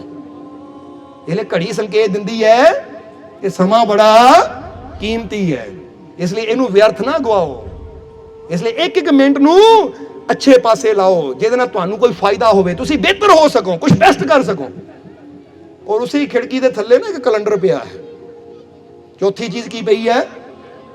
ਪਹਿਲਾ ਦਰਵਾਜ਼ਾ ਬੋਲਿਆ, ਫਿਰ ਖਿੜਕੀ ਬੋਲੀ, ਉਸ ਤੋਂ ਬਾਅਦ ਕੌਣ ਬੋਲਿਆ? ਦੇਖੀਏ, ਯਾਦ ਆ ਤੁਹਾਨੂੰ? ਘੜੀ ਬੋਲੀ, ਤਾਂ ਹੁਣ ਕੌਣ ਬੋਲਣ ਲੱਗਾ? ਫਿਰ ਕੈਲੰਡਰ ਪਿਆ ਹੈ। ਹੁਣ ਜਰਾ ਗੌਰ ਕਰਨਾ। ਫਿਰ ਕੈਲੰਡਰ ਬੋਲਿਆ, ਉਹ ਦੇਖ ਮੇਰੀ ਤਰਫ, ਮੈਂ ਹਰ ਦਿਨ ਆਪਣੇ ਆਪ ਨੂੰ ਅਪ ਟੂ ਡੇਟ ਰੱਖਦਾ ਹਾਂ, ਹਰ ਦਿਨ ਮੈਂ ਬਦਲਦਾ ਹਾਂ, ਅੱਗੇ ਵਧਦਾ ਹਾਂ। ਇਸ ਲਈ ਤੂੰ ਵੀ ਆਪਣੇ ਆਪ ਨੂੰ ਐਸਾ ਬਣਾ ਕਿ ਹਰ ਦਿਨ ਆਪਣੇ ਆਪ ਨੂੰ ਅਪ ਟੂ ਡੇਟ ਕਰ, ਆਪਣੇ ਆਪ ਨੂੰ ਬਿਹਤਰ ਕਰ, ਕੁਛ ਐਸਾ ਕਰਕੇ ਤੂੰ ਅੱਗੇ ਵਧੇ, ਨਾ ਕਿ ਪਿੱਛੇ ਜਾਵੇਂ। ਕਿਉਂਕਿ ਕੈਲੰਡਰ ਹਮੇਸ਼ਾ ਅੱਗੇ ਵਧਦਾ, ਪਿੱਛੇ ਜਾਂਦਾ ਹੈ। ਹੁਣ ਅੱਜ ਕਿੰਨੀ ਤਰੀਕ ਹੈ? 6 ਤਰੀਕ। ਅਗਰ ਕੈਲੰਡਰ ਤੇ 6 ਲਿਖਿਆ ਨਾ, ਤੁਸੀਂ ਅੱਗੇ ਵਧਾਣਾ ਇਦਾਂ। ਹੁਣ 7 ਵਾਲਾ ਕਰ ਲਓ ਅੱਗੇ, ਕਿਉਂਕਿ ਕੈਲੰਡਰ ਹਮੇਸ਼ਾ ਅਪ ਟੂ ਡੇਟ ਦਾ ਮਤਲਬ ਹਰ ਦਿਨ ਆਪਣੇ ਆਪ ਨੂੰ ਬਿਹਤਰ ਕਰਦਾ ਹੈ, ਅੱਗੇ ਵਧਦਾ ਹੈ। ਔਰ ਉਹ ਵੀ ਸਾਨੂੰ ਸੰਕੇਤ ਦਿੰਦਾ ਹੈ ਕਿ ਆਪਣੇ ਆਪ ਨੂੰ, ਆਪਣੇ ਕਰਮਾਂ ਨੂੰ ਅੱਛਾ ਕਰ, ਕੱਲ ਨਾਲੋਂ ਜ਼ਿਆਦਾ ਅੱਛਾ ਕਰ, ਤਾਂ ਕਿ ਤੂੰ ਅੱਗੇ ਵੱਧ ਸਕੇ। ਕਿਉਂਕਿ ਜਿਹੜਾ ਅੱਛਾ ਬਣਦਾ ਹੈ ਉਹੀ ਅੱਗੇ, ਤਾਂ ਜਿਹੜਾ ਬੁਰਾ ਕਰਦਾ ਹੈ ਉਹ ਤਾਂ ਪਿੱਛੇ ਚਲਾ ਜਾਂਦਾ। ਜਿੱਦਾਂ ਬੱਚਾ ਅੱਛਾ ਕਰਦਾ ਤਾਂ ਅਗਲੀ ਕਲਾਸ ਵਿੱਚ ਜਾਂਦਾ ਹੈ, ਤਾਂ ਜੇ ਬੱਚਾ ਬੁਰਾ ਕਰੇ, ਪੜ੍ਹਾਈ ਨਾ ਕਰੇ, ਤਾਂ ਫੇਲ ਹੋ ਕੇ ਉੱਥੇ ਬੈਠਾ ਰਹਿ ਜਾਂਦਾ ਹੈ। ਇਸ ਲਈ ਕੈਲੰਡਰ ਸੰਕੇਤ ਦਿੰਦਾ ਹੈ ਕਿ ਅਪ ਟੂ ਡੇਟ ਰੱਖ ਆਪਣੇ ਆਪ ਨੂੰ, ਅੱਗੇ ਵਧਾ ਆਪਣੇ ਆਪ ਨੂੰ। ਪਿਛਲੀਆਂ ਗੱਲਾਂ ਹੀ ਫੜ ਕੇ ਨਾ ਬੈਠਾ ਰਹਿ, ਬਦਲ ਦੇ। ਪਿੱਛੇ ਕੋਈ ਗੱਲ ਮਾੜੀ ਹੋਈ ਹੈ, ਪਿੱਛੇ ਕਿਸੇ ਨੇ ਬੁਰਾ ਕੀਤਾ ਹੈ, ਪਿੱਛੇ ਕਿਸੇ ਨੇ ਤੇਰਾ ਦਿਲ ਦੁਖਾਇਆ ਹੈ, ਪਿੱਛੇ ਕਿਸੇ ਨੇ ਤੈਨੂੰ ਗਾਲੀ ਦਿੱਤੀ ਹੈ, ਅਪ ਟੂ ਡੇਟ ਹੋ, ਬਦਲ ਦੇ ਉਹਨੂੰ। ਕਿਉਂਕਿ ਅੱਗੇ ਵਧਣਾ ਹੈ ਤਾਂ ਪਿਛਲੇ ਨੂੰ ਭੁਲਾਣਾ, ਜਵਾਬ ਦੇ ਦਿਓ, ਅੱਗੇ ਜਾਣਾ ਹੈ ਤਾਂ ਪਿਛਲੇ ਨੂੰ ਭੁਲਾਣਾ ਪੈਣਾ ਹੀ ਹੈ। ਪਰ ਜਿਹੜਾ ਪਿਛਲੀਆਂ ਗੱਲਾਂ ਹੀ ਫੜ ਕੇ ਬੈਠਾ ਰਹਿੰਦਾ, ਦੇਖੋ ਜਦੋਂ ਗੱਲ ਹੋਈ ਸੀ ਉਦੋਂ ਵੀ ਦੁਖੀ, ਔਰ ਅੱਜ ਵੀ ਉਹੀ ਗੱਲ ਨੂੰ ਯਾਦ ਕਰਕੇ ਦੁਖੀ, ਤਾਂ ਇਹਨੂੰ ਅੱਗੇ ਵਧਣਾ ਕਹਿੰਦੇ? ਇਹਨੂੰ ਤਾਂ ਬੇਵਕੂਫੀ ਕਹਿੰਦੇ। ਇਹ ਤਾਂ ਇਹੀ ਗੱਲ ਹੈ ਕਿ ਉਸ ਦਿਨ ਮੇਰਾ ਹੱਥ ਅੱਗ ਨੇ ਸਾੜਿਆ ਸੀ, ਤਾਂ ਅੱਜ ਮੈਂ ਫਿਰ ਅੱਗ 'ਚ ਹੱਥ ਦੇ ਕੇ ਸਾੜ ਰਿਹਾ। ਉਦੋਂ ਸੜ ਗਿਆ, ਪਰ ਹੁਣ ਸਮਝਦਾਰ ਬਣਾ ਕਿ ਹੁਣ ਅੱਗ ਤੋਂ ਦੂਰ ਰਵਾਂ। ਇਹਦਾ ਮਤਲਬ ਕਿ ਉਦੋਂ ਇਹ ਗੱਲ ਨੇ ਮੈਨੂੰ ਦੁੱਖ ਦਿੱਤਾ, ਪਰ ਹੁਣ ਮੈਂ ਸਮਝਦਾਰ ਬਣਾ, ਇਹ ਗੱਲ ਨੂੰ ਆਪਣੇ ਤੋਂ ਦੂਰ ਰੱਖਾਂ, ਤਾਂ ਕਿ ਦੁਬਾਰਾ ਇਹ ਗੱਲ ਮੈਨੂੰ ਤਕਲੀਫ ਨਾ ਦੇਵੇ। ਕੈਲੰਡਰ ਸਿਖਾਉਂਦਾ ਹੈ ਅਪ ਟੂ ਡੇਟ ਹੋ, ਅੱਗੇ ਵੱਧ, ਬਿਹਤਰ ਕਰ, ਬਿਹਤਰ ਬਣ, ਤਾਂ ਕਿ ਤੇਰੇ ਜੀਵਨ 'ਚ ਅੱਗੇ ਵੱਧ ਸਕੇ, ਕਾਮਯਾਬ ਹੋ ਸਕੇ। ਸਮਝਦੇ ਹੋ ਕਿ ਨਹੀਂ? ਹੁਣ ਕੈਲੰਡਰ ਨੇ ਇਹ ਗੱਲ ਕਹੀ, ਤਾਂ ਕੈਲੰਡਰ ਦੇ ਨਾਲ ਇੱਕ ਸ਼ੀਸ਼ਾ ਪਿਆ ਸੀ। ਕੀ ਪਿਆ ਸੀ? ਮਿਰਰ, ਸ਼ੀਸ਼ਾ, ਆਈਨਾ, ਜਿਸ 'ਚ ਅਸੀਂ ਆਪਣੀ ਸ਼ਕਲ ਦੇਖਦੇ ਹਾਂ। ਹੁਣ ਆਈਨਾ ਬੋਲਿਆ, ਕਹਿੰਦਾ ਹੁਣ ਮੇਰੀ ਵਾਰੀ। ਉਹ ਆਦਮੀ ਕਹਿੰਦਾ ਹੁਣ ਤੂੰ ਕੀ ਬੋਲਣਾ? ਉਹ ਆਈਨਾ ਕਹਿੰਦਾ ਮੈਂ ਤੈਨੂੰ ਇਹ ਕਹਿਣਾ ਹੈ ਕਿ ਭਾਈ ਦੂਜਿਆਂ ਨੂੰ ਕੁਝ ਕਹਿਣ ਤੋਂ ਪਹਿਲਾਂ ਆਪਣੀ ਸ਼ਕਲ ਦੇਖ ਲਿਆ ਕਰ। ਯਾਨੀ ਦੂਜਿਆਂ ਨੂੰ ਕੁਝ ਬੋਲਣ ਤੋਂ ਪਹਿਲਾਂ ਆਪਣੇ ਆਪ ਨੂੰ ਦੇਖਿਆ ਕਰ। ਤਾਂ ਹੀ ਤਾਂ ਬਾਬਾ ਫਰੀਦ ਨੇ ਵੀ ਕੀ ਕਿਹਾ ਹੈ, ਜਰਾ ਹੁਣ ਗੌਰ ਕਰਨਾ। ਬਾਬਾ ਫਰੀਦ ਕਹਿੰਦੇ ਐ, ਜੇ ਤੂੰ ਅਕਲ ਲਤੀਫ ਹੈ ਕਾਲੇ ਲਿਖਣਾ ਲੇਖ, ਆਪ ਨੜੇ ਗਿਰੇਵਾਨ ਮੇ ਸਿਰ ਨੀਵਾ ਕਰ। ਕਹਿੰਦੇ ਦੂਜੇ ਨੂੰ ਬੁਰਾ ਬੋਲਣ ਤੋਂ ਪਹਿਲਾਂ, ਦੂਜੇ ਦੀ ਨਿੰਦਿਆ ਕਰਨ ਤੋਂ ਪਹਿਲਾਂ ਆਪਣੇ ਗਿਰੇਵਾਨ 'ਚ ਝਾਤੀ ਮਾਰ ਕੇ ਮੇਰੇ ਅੰਦਰ ਇੱਕ ਕਮੀਆਂ ਹੈ, ਪਹਿਲਾਂ ਆਪਣੀਆਂ ਕਮੀਆਂ ਨੂੰ ਦੂਰ ਕਰਾਂ। ਹੁਣ ਇੱਕ ਕਵੇ ਨਾ, ਲੈ ਉਹ ਤੈਨੂੰ ਸਵਾਲ ਦਾ ਜਵਾਬ ਕਿੱਥੇ ਆਉਂਦਾ ਹੈ, ਉਹ ਤੈਨੂੰ ਕਿੱਥੇ ਜਵਾਬ ਆਉਂਦਾ? ਅੱਛਾ ਭਾਈ ਤੂੰ ਦੇ ਦੇ, ਆਉਂਦਾ ਤਾਂ ਮੈਨੂੰ ਵੀ ਹੈ ਨਹੀਂ। ਤਾਂ ਦੂਜੇ ਨੂੰ ਕਹਿਣ ਤੋਂ ਪਹਿਲਾਂ ਦੇਖ ਲੈ ਮੈਨੂੰ ਆਉਂਦਾ ਕਿ ਨਹੀਂ। ਸਮਝਦੇ ਹੋ ਕਿ ਨਹੀਂ? ਅੱਜ ਦੂਜੇ ਤੇ ਉਂਗਲੀ ਉਠਾਣੀ ਆਸਾਨ ਹੈ, ਪਰ ਬੰਦਾ ਆਪ ਚੈੱਕ ਨਹੀਂ ਕਰਦਾ। ਦੂਜੇ ਨੂੰ ਤਾਂ ਬੜਾ ਝੂਠਾ ਬੰਦਾ ਹੈ, ਤਾਂ ਆਪਣੇ ਆਪ ਨੂੰ ਚੈੱਕ ਕਰੋ। ਮੈਂ ਤਾਂ ਨਹੀਂ ਕਦੇ ਝੂਠ ਬੋਲਦਾ। ਜੇ ਮੈਂ ਝੂਠ ਬੋਲਦਾ ਤਾਂ ਮੈਨੂੰ ਹੱਕ ਨਹੀਂ ਕਿਸੇ ਨੂੰ ਝੂਠਾ ਕਹਿਣ ਦਾ। ਪਹਿਲਾਂ ਆਪਣੇ ਆਪ ਨੂੰ ਕਹਿ ਕਿ ਮੈਂ ਝੂਠਾ ਭਾਈ। ਔਰ ਜੇ ਬੰਦੇ ਨੂੰ ਪਤਾ ਮੈਂ ਇਹ ਗਲਤੀ ਕਰ ਰਿਹਾ ਹਾਂ, ਤਾਂ ਮੇਰਾ ਹੱਕ ਨਹੀਂ ਕਿ ਦੂਜੇ ਨੂੰ ਮੈਂ ਕਹਿ ਸਕਾਂ। ਇਸ ਲਈ ਸਮਝਣਾ, ਆਈਨਾ ਕੀ ਕਹਿੰਦਾ ਕਿ ਦੂਜੇ ਨੂੰ ਕੁਝ ਬੋਲਣ ਤੋਂ ਪਹਿਲਾਂ ਆਪਣੀ ਸ਼ਕਲ ਦੇਖ, ਆਪਣੇ ਆਪ ਨੂੰ ਦੇਖ। ਇਹ ਜੇ ਮੈਂ ਦੂਜੇ ਦੀ ਨਿੰਦਿਆ ਕਰ ਰਿਹਾ ਕਿਤੇ ਕਮੀਆਂ, ਪਹਿਲਾਂ ਆਪਣਾ ਚਿਹਰਾ ਸਾਫ਼ ਕਰ ਲੈ, ਆਪਣਾ ਕਿਰਦਾਰ ਸਾਫ਼ ਕਰ ਲੈ, ਆਪਣੀ ਕਰਨੀ ਸਾਫ਼ ਕਰ ਲੈ, ਫਿਰ ਦੂਜੇ ਵੱਲ ਉਂਗਲੀ ਉਠਾਈ। ਸਮਝ ਆ ਰਹੀ ਕਿ ਨਹੀਂ? ਪਰ ਨਹੀਂ, ਆਪਣੀ ਸ਼ਕਲ ਦੇਖਣੀ ਨਹੀਂ, ਆਪਣੇ ਗਿਰੇਵਾਨ 'ਚ ਝਾਤੀ ਮਾਰਨੀ ਨਹੀਂ, ਤਾਂ ਦੂਜਿਆਂ ਨੂੰ ਰੌਲਾ ਪਾਈ ਜਾਣਾ। ਦੂਜਾ ਇਦਾਂ, ਦੂਜਾ ਉਦਾਂ, ਦੂਜਾ ਇਹ, ਦੂਜਾ ਉਹ, ਦੂਜੇ ਦੀ ਮਾੜੀ ਗੱਲ ਨੂੰ ਇਦਾਂ, ਤਾਂ ਆਪਣੀਆਂ 100 ਕਮੀਆਂ ਨੂੰ ਵੀ ਇਦਾਂ ਕਰ ਲੈਣਾ, ਪਤਾ ਨਹੀਂ ਲੱਗੇ ਕਿਸੇ ਨੂੰ। ਹੁਣ ਜਰਾ ਗੌਰ ਕਰੋ, ਦੁਨੀਆ ਤੋਂ ਲੁਕੋ ਲਈਏ ਪਰ ਉਹ ਤਾਂ ਜਾਣਦਾ ਹੈ ਨਾ। ਜਿਹਨੇ ਜੇ ਜੀਵਨ 'ਚ ਸਫਲਤਾ ਚਾਹੀਦੀ ਆ, ਖੁਸ਼ੀਆਂ ਚਾਹੀਦੀਆਂ ਹੈ, ਤਾਂ ਆਪਣੀਆਂ ਕਮੀਆਂ ਨੂੰ ਲੁਕੋ ਕੇ ਨਹੀਂ ਅਸੀਂ ਸਫਲ ਹੋ ਸਕਦੇ, ਬਲਕਿ ਆਪਣੀਆਂ ਕਮੀਆਂ ਨੂੰ ਦੂਰ ਕਰਕੇ ਆਪਣੇ ਆਪ ਨੂੰ ਬਿਹਤਰ ਬਣਾ ਕੇ ਅਸੀਂ ਸਫਲ ਹੋ ਸਕਦੇ ਹਾਂ। ਸਮਝ ਆ ਗਈ ਕਿ ਨਹੀਂ? ਇਹ ਕੌਣ ਕਹਿੰਦਾ ਹੈ? ਸ਼ੀਸ਼ਾ ਕਹਿੰਦਾ ਹੈ ਕਿ ਦੂਜਿਆਂ ਨੂੰ ਕੁਝ ਕਹਿਣ ਤੋਂ ਪਹਿਲਾਂ ਆਪਣੀ ਸ਼ਕਲ ਦੇਖ ਲੈ। ਫਿਰ ਹੁਣ ਬਾਰੀ ਆ ਗਈ ਪੱਖੇ ਦੀ। ਸਮਝਦੇ ਹੋ ਕਿ ਨਹੀਂ? ਪੱਖਾ ਛੱਤ ਤੇ ਲੱਗਾ ਹੈ। ਹੁਣ ਪੱਖਾ ਕੀ ਕਹਿੰਦਾ? ਹੁਣ ਮੇਰੀ ਵਾਰੀ ਹੈ। ਉਹ ਕਹਿੰਦਾ ਹੁਣ ਤੂੰ ਵੀ ਕਹਿ ਲੈ ਭਾਈ, ਕੀ ਕਹਿਣਾ ਆ? ਉਹ ਕਹਿੰਦਾ ਮੈਂ ਇਹ ਕਹਿੰਦਾ ਕਿ ਇਦਾਂ ਚੱਲ ਕਿ ਤੇਰੇ ਵੱਲੋਂ ਸਾਰਿਆਂ ਨੂੰ ਠੰਡੀਆਂ ਹਵਾਵਾਂ ਹੀ ਮਿਲਣ। ਕਿਉਂਕਿ ਪੱਖਾ ਚੱਲਦਾ ਤਾਂ ਠੰਡੀ ਹਵਾ ਆਉਂਦੀ ਹੈ ਕਿ ਨਹੀਂ? ਚੈੱਕ ਕਰੋ ਕਿ ਮੇਰੀ ਕਰਨੀ, ਮੇਰਾ ਚੱਲਣਾ, ਮੇਰਾ ਬੋਲਣਾ, ਮੇਰਾ ਦੁਨੀਆ ਤੇ ਵਿਚਰਨਾ ਕਿਤੇ ਇਦਾਂ ਤਾਂ ਨਹੀਂ ਕਿ ਦੂਜਿਆਂ ਦੇ ਦਿਲ ਤੋੜਦਾ ਜਾ ਰਿਹਾ, ਦੂਜਿਆਂ ਨੂੰ ਤੱਤੀਆਂ ਹਵਾਵਾਂ ਦਿੰਦਾ ਜਾ ਰਿਹਾ, ਦੂਜਿਆਂ ਦੇ ਦਿਲ ਸਾੜਦਾ ਜਾ ਰਿਹਾ ਹਾਂ, ਤਾਂ ਫਿਰ ਮੇਰਾ ਚੱਲਣਾ ਵਿਅਰਥ ਹੈ। ਪੱਖਾ ਚੱਲਦਾ ਆਪ ਹੈ ਪਰ ਦੂਜੇ ਨੂੰ ਠੰਡੀ, ਇਸ ਲਈ ਆਪ ਇਦਾਂ ਚਲੋ, ਤੁਹਾਡੀ ਬੋਲਬਾਣੀ ਇਦਾਂ ਹੋਵੇ, ਸੰਸਾਰ ਦੇ ਇਹ ਜੀਵਨ ਦੇ ਮਾਰਗ ਤੇ ਇਦਾਂ ਚੱਲੀਏ ਕਿ ਜਿੱਥੋਂ ਦੀ ਲੰਘ ਜਾਈਏ ਨਾ, ਸਾਡੇ ਵੱਲੋਂ ਸਾਰਿਆਂ ਨੂੰ ਠੰਡੀ ਹਵਾ ਮਿਲੇ ਕਿ ਲੈ ਵੀ ਬੰਦਾ ਬਹੁਤ ਚੰਗਾ ਸੀ, ਇਹਦੀ ਬੋਲਬਾਣੀ ਬਹੁਤ ਮਿੱਠੀ ਸੀ, ਇਹਦਾ ਉੱਠਣਾ ਬੈਠਣਾ ਬਿਹੇਵ ਇਹਦਾ ਬਹੁਤ ਚੰਗਾ ਸੀ, ਇਹਦਾ ਕਿਰਦਾਰ ਬਹੁਤ ਚੰਗਾ ਸੀ, ਚਰਿੱਤਰ ਬਹੁਤ ਅੱਛਾ ਇਹਦਾ, ਕਿਉਂਕਿ ਇਹਨੂੰ ਮਿਲ ਕੇ ਦਿਲ ਠੰਡਾ ਹੋ ਗਿਆ। ਜਿਹਦਾ ਬੰਦਾ ਕਹਿੰਦਾ ਦਿਲ ਠਰ ਗਿਆ, ਇਹਨੂੰ ਮਿਲ ਕੇ ਠੰਡਕ ਪੈ ਗਈ। ਤਾਂ ਕਈਆਂ ਨੂੰ ਹੁੰਦਾ ਯਾਰ ਇਹ ਕਿੱਦਾਂ ਦਾ ਬੰਦਾ ਸੀ, ਦਿਲ ਤੋੜ ਦਿੱਤਾ ਇਹਨਾਂ ਦਾ, ਜਾਂ ਦੁਖੀ ਕਰ ਦਿੱਤਾ, ਇਹਨੂੰ ਮਿਲ ਕੇ ਤਾਂ ਦਿਲ ਦੁਖੀ ਹੋ ਗਿਆ। ਇਹ ਲੈ ਫਿਰ ਕਵਾਂਗੇ ਪੱਖਾ ਕੀ ਕਹਿੰਦਾ ਹੈ? ਇਦਾਂ ਚੱਲ ਕਿ ਦੂਜਿਆਂ ਨੂੰ ਤੇਰੇ ਚੱਲਣ ਨਾਲ ਠੰਡੀ ਹਵਾ ਮਿਲੇ, ਦੂਜੇ ਦੇ ਜੀਵਨ 'ਚ ਖੁਸ਼ੀ ਆਵੇ, ਦੂਜੇ ਦੇ ਜੀਵਨ 'ਚ ਠੰਡਕ ਆਵੇ। ਇਦਾਂ ਦੀ ਆਪਣੀ ਜ਼ਿੰਦਗੀ ਬਣਾ ਦਿਓ। ਮਜ਼ਾ ਤਾਂ ਫੇਰ ਹੈ ਜ਼ਿੰਦਗੀ ਦਾ। ਦੱਸਣ ਨੂੰ ਤਾਂ ਬਹੁਤ ਕੁਛ ਹੈ, ਪਰ ਆਖਰੀ ਗੱਲ ਕਰ ਲਈਏ। ਜਿਹਦੇ ਇਦਾਂ ਤਾਂ 24 ਘੰਟੇ ਬੈਠੇ ਰਹੀਏ ਫਿਰ, ਕਿਉਂਕਿ ਗਿਆਨ ਤਾਂ ਹਰ ਚੀਜ਼ ਦੇ ਰਹੀ ਹੈ। ਪਰ ਹੁਣ ਆਖਰੀ ਗੱਲ ਛੱਤ ਦੀ ਗੱਲ ਕਰ ਲਈਏ, ਜਿੱਥੇ ਪੱਖਾ ਲੱਗਾ ਹੋਇਆ ਹੈ। ਹੁਣ ਪੱਖੇ ਤੋਂ ਬਾਅਦ ਛੱਤ ਬੋਲੀ। ਉਹ ਛੱਤ ਕਹਿੰਦੀ ਹੁਣ ਮੇਰਾ ਮੌਕਾ ਵੀ ਹੈ, ਮੈਨੂੰ ਵੀ ਦਿਓ ਮੌਕਾ। ਆਦਮੀ ਕਹਿੰਦਾ ਤੂੰ ਕੀ ਕਹਿਣਾ, ਤੂੰ ਦੱਸ। ਤਾਂ ਛੱਤ ਕਹਿੰਦੀ ਉਹ ਸੁਣ, ਆਪਣੀ ਸੋਚ ਨੂੰ ਹਮੇਸ਼ਾ ਉੱਚਾ ਤੇ ਮਜ਼ਬੂਤ ਰੱਖੀ, ਤਾਂ ਕਿ ਕੋਈ ਮੀਂਹ ਕੋਈ ਤੂਫਾਨ ਤੈਨੂੰ ਗਿਰਾ ਨਾ ਸਕੇ। ਕਿਉਂਕਿ ਛੱਤ ਹਮੇਸ਼ਾ ਉੱਚੀ ਮਜ਼ਬੂਤ ਹੁੰਦੀ ਹੈ, ਤਾਂ ਹੀ ਤਾਂ ਤੂਫਾਨਾਂ ਦਾ, ਬਾਰਿਸ਼ ਦਾ, ਮੀਂਹ ਦਾ ਸਾਹਮਣਾ ਕਰਦੀ ਹੈ ਕਿ ਨਹੀਂ ਉਹ। ਤਾਂ ਜੇ ਛੱਤ ਕਮਜ਼ੋਰ ਹੋਵੇ ਫਿਰ ਕੀ ਹੁੰਦਾ ਹੈ? ਮਾੜੀ ਜਿਹੀ ਹਨੇਰੀ ਚਲੀ ਉੜ ਗਈ, ਜਾਂ ਮਾੜੀ ਜਿਹੀ ਬਾਰਿਸ਼ ਆਈ ਤਾਂ ਚੁੱਪ ਹੀ। ਛੱਤ ਕਹਿੰਦੀ ਆਪਣੀ ਸੋਚ ਨੂੰ ਉੱਚਾ ਔਰ ਮਜ਼ਬੂਤ ਰੱਖੀ। ਦੁਨੀਆ ਦੀ ਜਿੰਨੀ ਮਰਜ਼ੀ ਦੁੱਖਾਂ ਤਕਲੀਫਾਂ ਦੀ ਹਨੇਰੀ ਆਵੇ, ਕਦੀ ਕਮਜ਼ੋਰ ਨਾ ਪਵੀਂ, ਮਜ਼ਬੂਤ ਬਣ ਜਾ। ਔਰ ਆਪਣੇ ਰੱਬ ਤੇ ਵਿਸ਼ਵਾਸ ਰੱਖੀ, ਕਿਉਂਕਿ ਜਿੱਦਾਂ ਮੈਨੂੰ ਇਹ ਦੀਵਾਰਾਂ ਸੰਭਾਲ ਰਹੀਆਂ ਨਾ, ਤੇਰੇ ਅੰਦਰ ਵੀ ਵਿਸ਼ਵਾਸ ਦੀ, ਪ੍ਰੇਮ ਦੀ, ਯਕੀਨ ਦੀ, ਸ਼ਰਧਾ ਦੀ ਐਸੀ ਦੀਵਾਰ ਹੋਵੇ ਕਿ ਕੋਈ ਤੂਫਾਨ ਤੈਨੂੰ ਗਿਰਾ ਨਾ ਪਾਵੇ। ਇਹ ਇਸ਼ਾਰਾ ਹੈ। ਇਸ ਕਰਕੇ ਸਮਝਣਾ ਜ਼ਰਾ ਸਾਰਿਆਂ ਨੇ।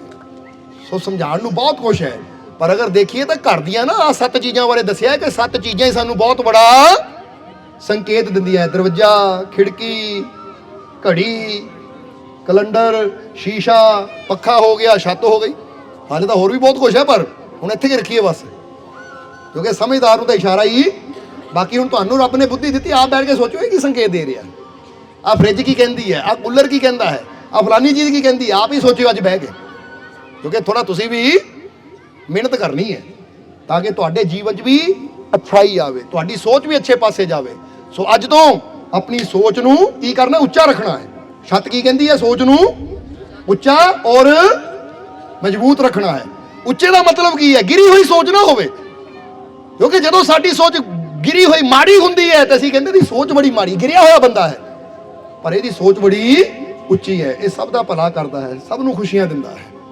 ਔਰ ਮਜ਼ਬੂਤ ਸੋਚ ਦਾ ਮਤਲਬ ਕਿ ਦੁੱਖ ਤਕਲੀਫਾਂ ਪਰੇਸ਼ਾਨੀਆਂ ਨੂੰ ਦੇਖ ਕੇ ਐਵੇਂ ਡਰ ਨਾ ਜਾਈਏ, ਐਵੇਂ ਘਬਰਾ ਨਾ ਜਾਈਏ, ਐਵੇਂ ਨਿਰਾਸ਼ ਹੋ ਕੇ ਹਿੰਮਤ ਹਾਰ ਕੇ ਬੈਠ ਨਾ ਜਾਈਏ, ਬਲਕਿ ਸੋਚ ਇੰਨੀ ਮਜ਼ਬੂਤ ਹੋਵੇ ਕਿ ਜੇ ਮੁਸ਼ਕਿਲ ਆਈ ਹੈ ਤਾਂ ਮੈਨੂੰ ਕੋਈ ਡਰ ਨਹੀਂ ਹੈ, ਕੋਈ ਚਿੰਤਾ डरना नहीं, क्योंकि हर मुश्किल तो बचाने वाला मेरा मालिक मेरे, मैनू कामयाबी देने वाला मेरा मालिक मेरे, मेरे हर दुख नू खत्म करने वाला मेरा मालिक मेरे, मैनू खुशियां देने वाला मेरा मालिक मेरे, मेरी हर बीमारी नू खत्म करने वाला मेरा मालिक मेरे।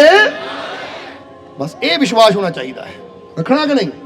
इसलिए आओ हुण आखिरले वचनां 'च कह दईए कि मैनू अपने मालिक ते पूरा, मैनू अपने मालिक ते पूरा, मैनू अपने मालिक ते पूरा, मेरियां झोलियां खुशियां नाल, मेरियां झोलियां खुशियां नाल, मेरियां झोलियां खुशियां नाल, मेरे सारे दुख दूर, मेरे सारे दुख दूर, मेरे सारे दुख दूर, मेरा मालिक मेरे, मेरा मालिक मेरे, मेरा मालिक मेरे। मैं बहुत, मैं बहुत, मैं बहुत, खुशी आ गई, आ गई, आ गई, आ गई, आनंद आ गया, आ गया, आ गया, आ गया, मजा आ गया, आ गया, आ गया, आ गया, आ गया, रहमत आ गई, आ गई, आ गई, आ गई, मेरी खुशी बढ़ गई, बढ़ गई, बढ़ गई, बढ़ गई। और जोश भी बढ़ाओ, क्योंकि जोश चाहिए पान नूं। मेरा जोश बढ़ गया, पूरे जोश ना कहना, मेरा जोश बढ़ गया, बढ़ गया, बढ़ गया, बढ़ गया। इतना दा जोश रखो तो देखो तो बड़ियां बड़ियां मंजिलां ऐदां पारोगे तुसीं। जोश चाहिए, विश्वास चाहिए है, ਉਹਦਾ साथ चाहिए है। ਜੇ ਉਹਦਾ साथ ਹੋਵੇ ਤਾਂ नामुमकिन भी मुमकिन। इसलिए तेरा जिक्र करके गम से मैं आजाद हो गया। ਉਹਦਾ जिक्र करो, अपने मालिक ਤੇ विश्वास रखो, अपने मालिक ਦੇ ਨਾਲ जुड़ो, ਤਾਂ ਗਮਾਂ ਤੋਂ आजाद ਕਰਨ ਦੀ ਜ਼ਿੰਮੇਵਾਰੀ ਉਸ ਮਾਲਿਕ ਦੀ ਹੈ। ਸਮਝਦੇ ਹੋ ਕਿ ਨਹੀਂ? ਜੀਵਨ 'ਚ ਕੋਈ ਮੁਸ਼ਕਿਲ ਹੈ, ਪਰੇਸ਼ਾਨੀ ਹੈ ਤਾਂ ਰੋਣਾ ਨਹੀਂ, ਚਿੰਤਾ ਨਹੀਂ ਕਰਨੀ। ਪਹੁੰਚੋ ਮਾਲਿਕ ਦੇ ਦਰਬਾਰ 'ਚ, ਹਰ ਦੁੱਖ ਨੂੰ ਦੂਰ ਕਰਾਂਗੇ, ਝੋਲੀ ਨੂੰ ਖੁਸ਼ੀਆਂ ਨਾਲ ਭਰਾਂਗੇ, ਕਿਉਂਕਿ ਮਾਲਿਕ ਦੇ ਘਰ 'ਚ ਸਭ ਕੁਝ ਹੀ ਹੈ। ਬਸ ਪ੍ਰੇਮ ਨਾਲ ਜੋ ਪਹੁੰਚ ਜਾਂਦਾ ਹੈ ਫਿਰ ਉਹਨੂੰ ਕਮੀ ਵੀ ਕੋਈ ਨਹੀਂ ਆਉਂਦੀ। ਇਸ ਲਈ ਵਿਸ਼ਵਾਸ ਰੱਖੋ, ਯਕੀਨ ਰੱਖੋ, ਆਉਣ ਵਾਲਾ ਸਮਾਂ ਤੁਹਾਡੇ ਸਭ ਦੇ ਵਾਸਤੇ ਖੁਸ਼ੀਆਂ, ਕਾਮਯਾਬੀ ਭਰਿਆ ਹੋਏਗਾ। ਔਰ ਹੁਣ ਇਹਨਾਂ ਵਚਨਾਂ ਨਾਲ ਹੀ ਅਸੀਂ ਅੱਜ ਦੇ ਸਤਸੰਗ ਦੀ ਸਮਾਪਤੀ ਕਰਾਂਗੇ। ਔਰ ਅੰਤ ਵਿੱਚ ਇਹੀ ਉਸ ਮਾਲਿਕ ਦੇ ਚਰਨਾਂ 'ਚ ਅਰਦਾਸ ਬੇਨਤੀ ਕਰਾਂਗੇ ਕਿ ਮਾਲਿਕ ਤੁਹਾਨੂੰ ਸਭ ਨੂੰ ਨਾਮ ਨਾਲ ਜੁੜਨ ਦੀ ਤਾਕਤ ਦੇਣ, ਨਾਮ ਜਪਣ ਦੀ ਤਾਕਤ ਦੇਣ, ਸੇਵਾ ਸਿਮਰਨ ਕਰਨ ਦਾ ਮਾਲਿਕ ਬਲ ਬਖਸ਼ਣ। ਔਰ ਤੁਹਾਡੀਆਂ ਸਭ ਦੀਆਂ ਤਕਲੀਫਾਂ, ਦੁੱਖਾਂ, ਦਰਦਾਂ, ਪਰੇਸ਼ਾਨੀਆਂ ਨੂੰ ਮਾਲਿਕ ਦੂਰ ਕਰਨ, ਤੁਹਾਡੀਆਂ ਸਭ ਦੀਆਂ ਝੋਲੀਆਂ ਨੂੰ ਖੁਸ਼ੀਆਂ ਨਾਲ ਭਰਪੂਰ ਕਰਨ। ਆਉਣ ਵਾਲਾ ਹਰ ਪਲ, ਹਰ ਘੜੀ ਤੁਹਾਡੇ ਵਾਸਤੇ ਖੁਸ਼ੀਆਂ, ਕਾਮਯਾਬੀ, ਸਫਲਤਾ ਭਰੀ ਹੋਵੇ। ਇਹੀ ਸਾਡੀ ਉਸ ਮਾਲਿਕ ਦੇ ਚਰਨਾਂ 'ਚ ਅਰਦਾਸ ਬੇਨਤੀ ਹੈ। ਔਰ ਹੁਣ ਅੰਤ ਵਿੱਚ ਤੁਹਾਡੇ ਸਭ ਦੇ ਅੰਦਰ ਵਸਦੇ ਉਸ ਮਾਲਿਕ ਨੂੰ ਪ੍ਰਣਾਮ ਕਰਦੇ ਹਾਂ। ਸਾਡਾ ਪ੍ਰਣਾਮ ਸਵੀਕਾਰ ਕਰੋ। ਜੈ ਮਾਲਕਾਂ ਦੀ।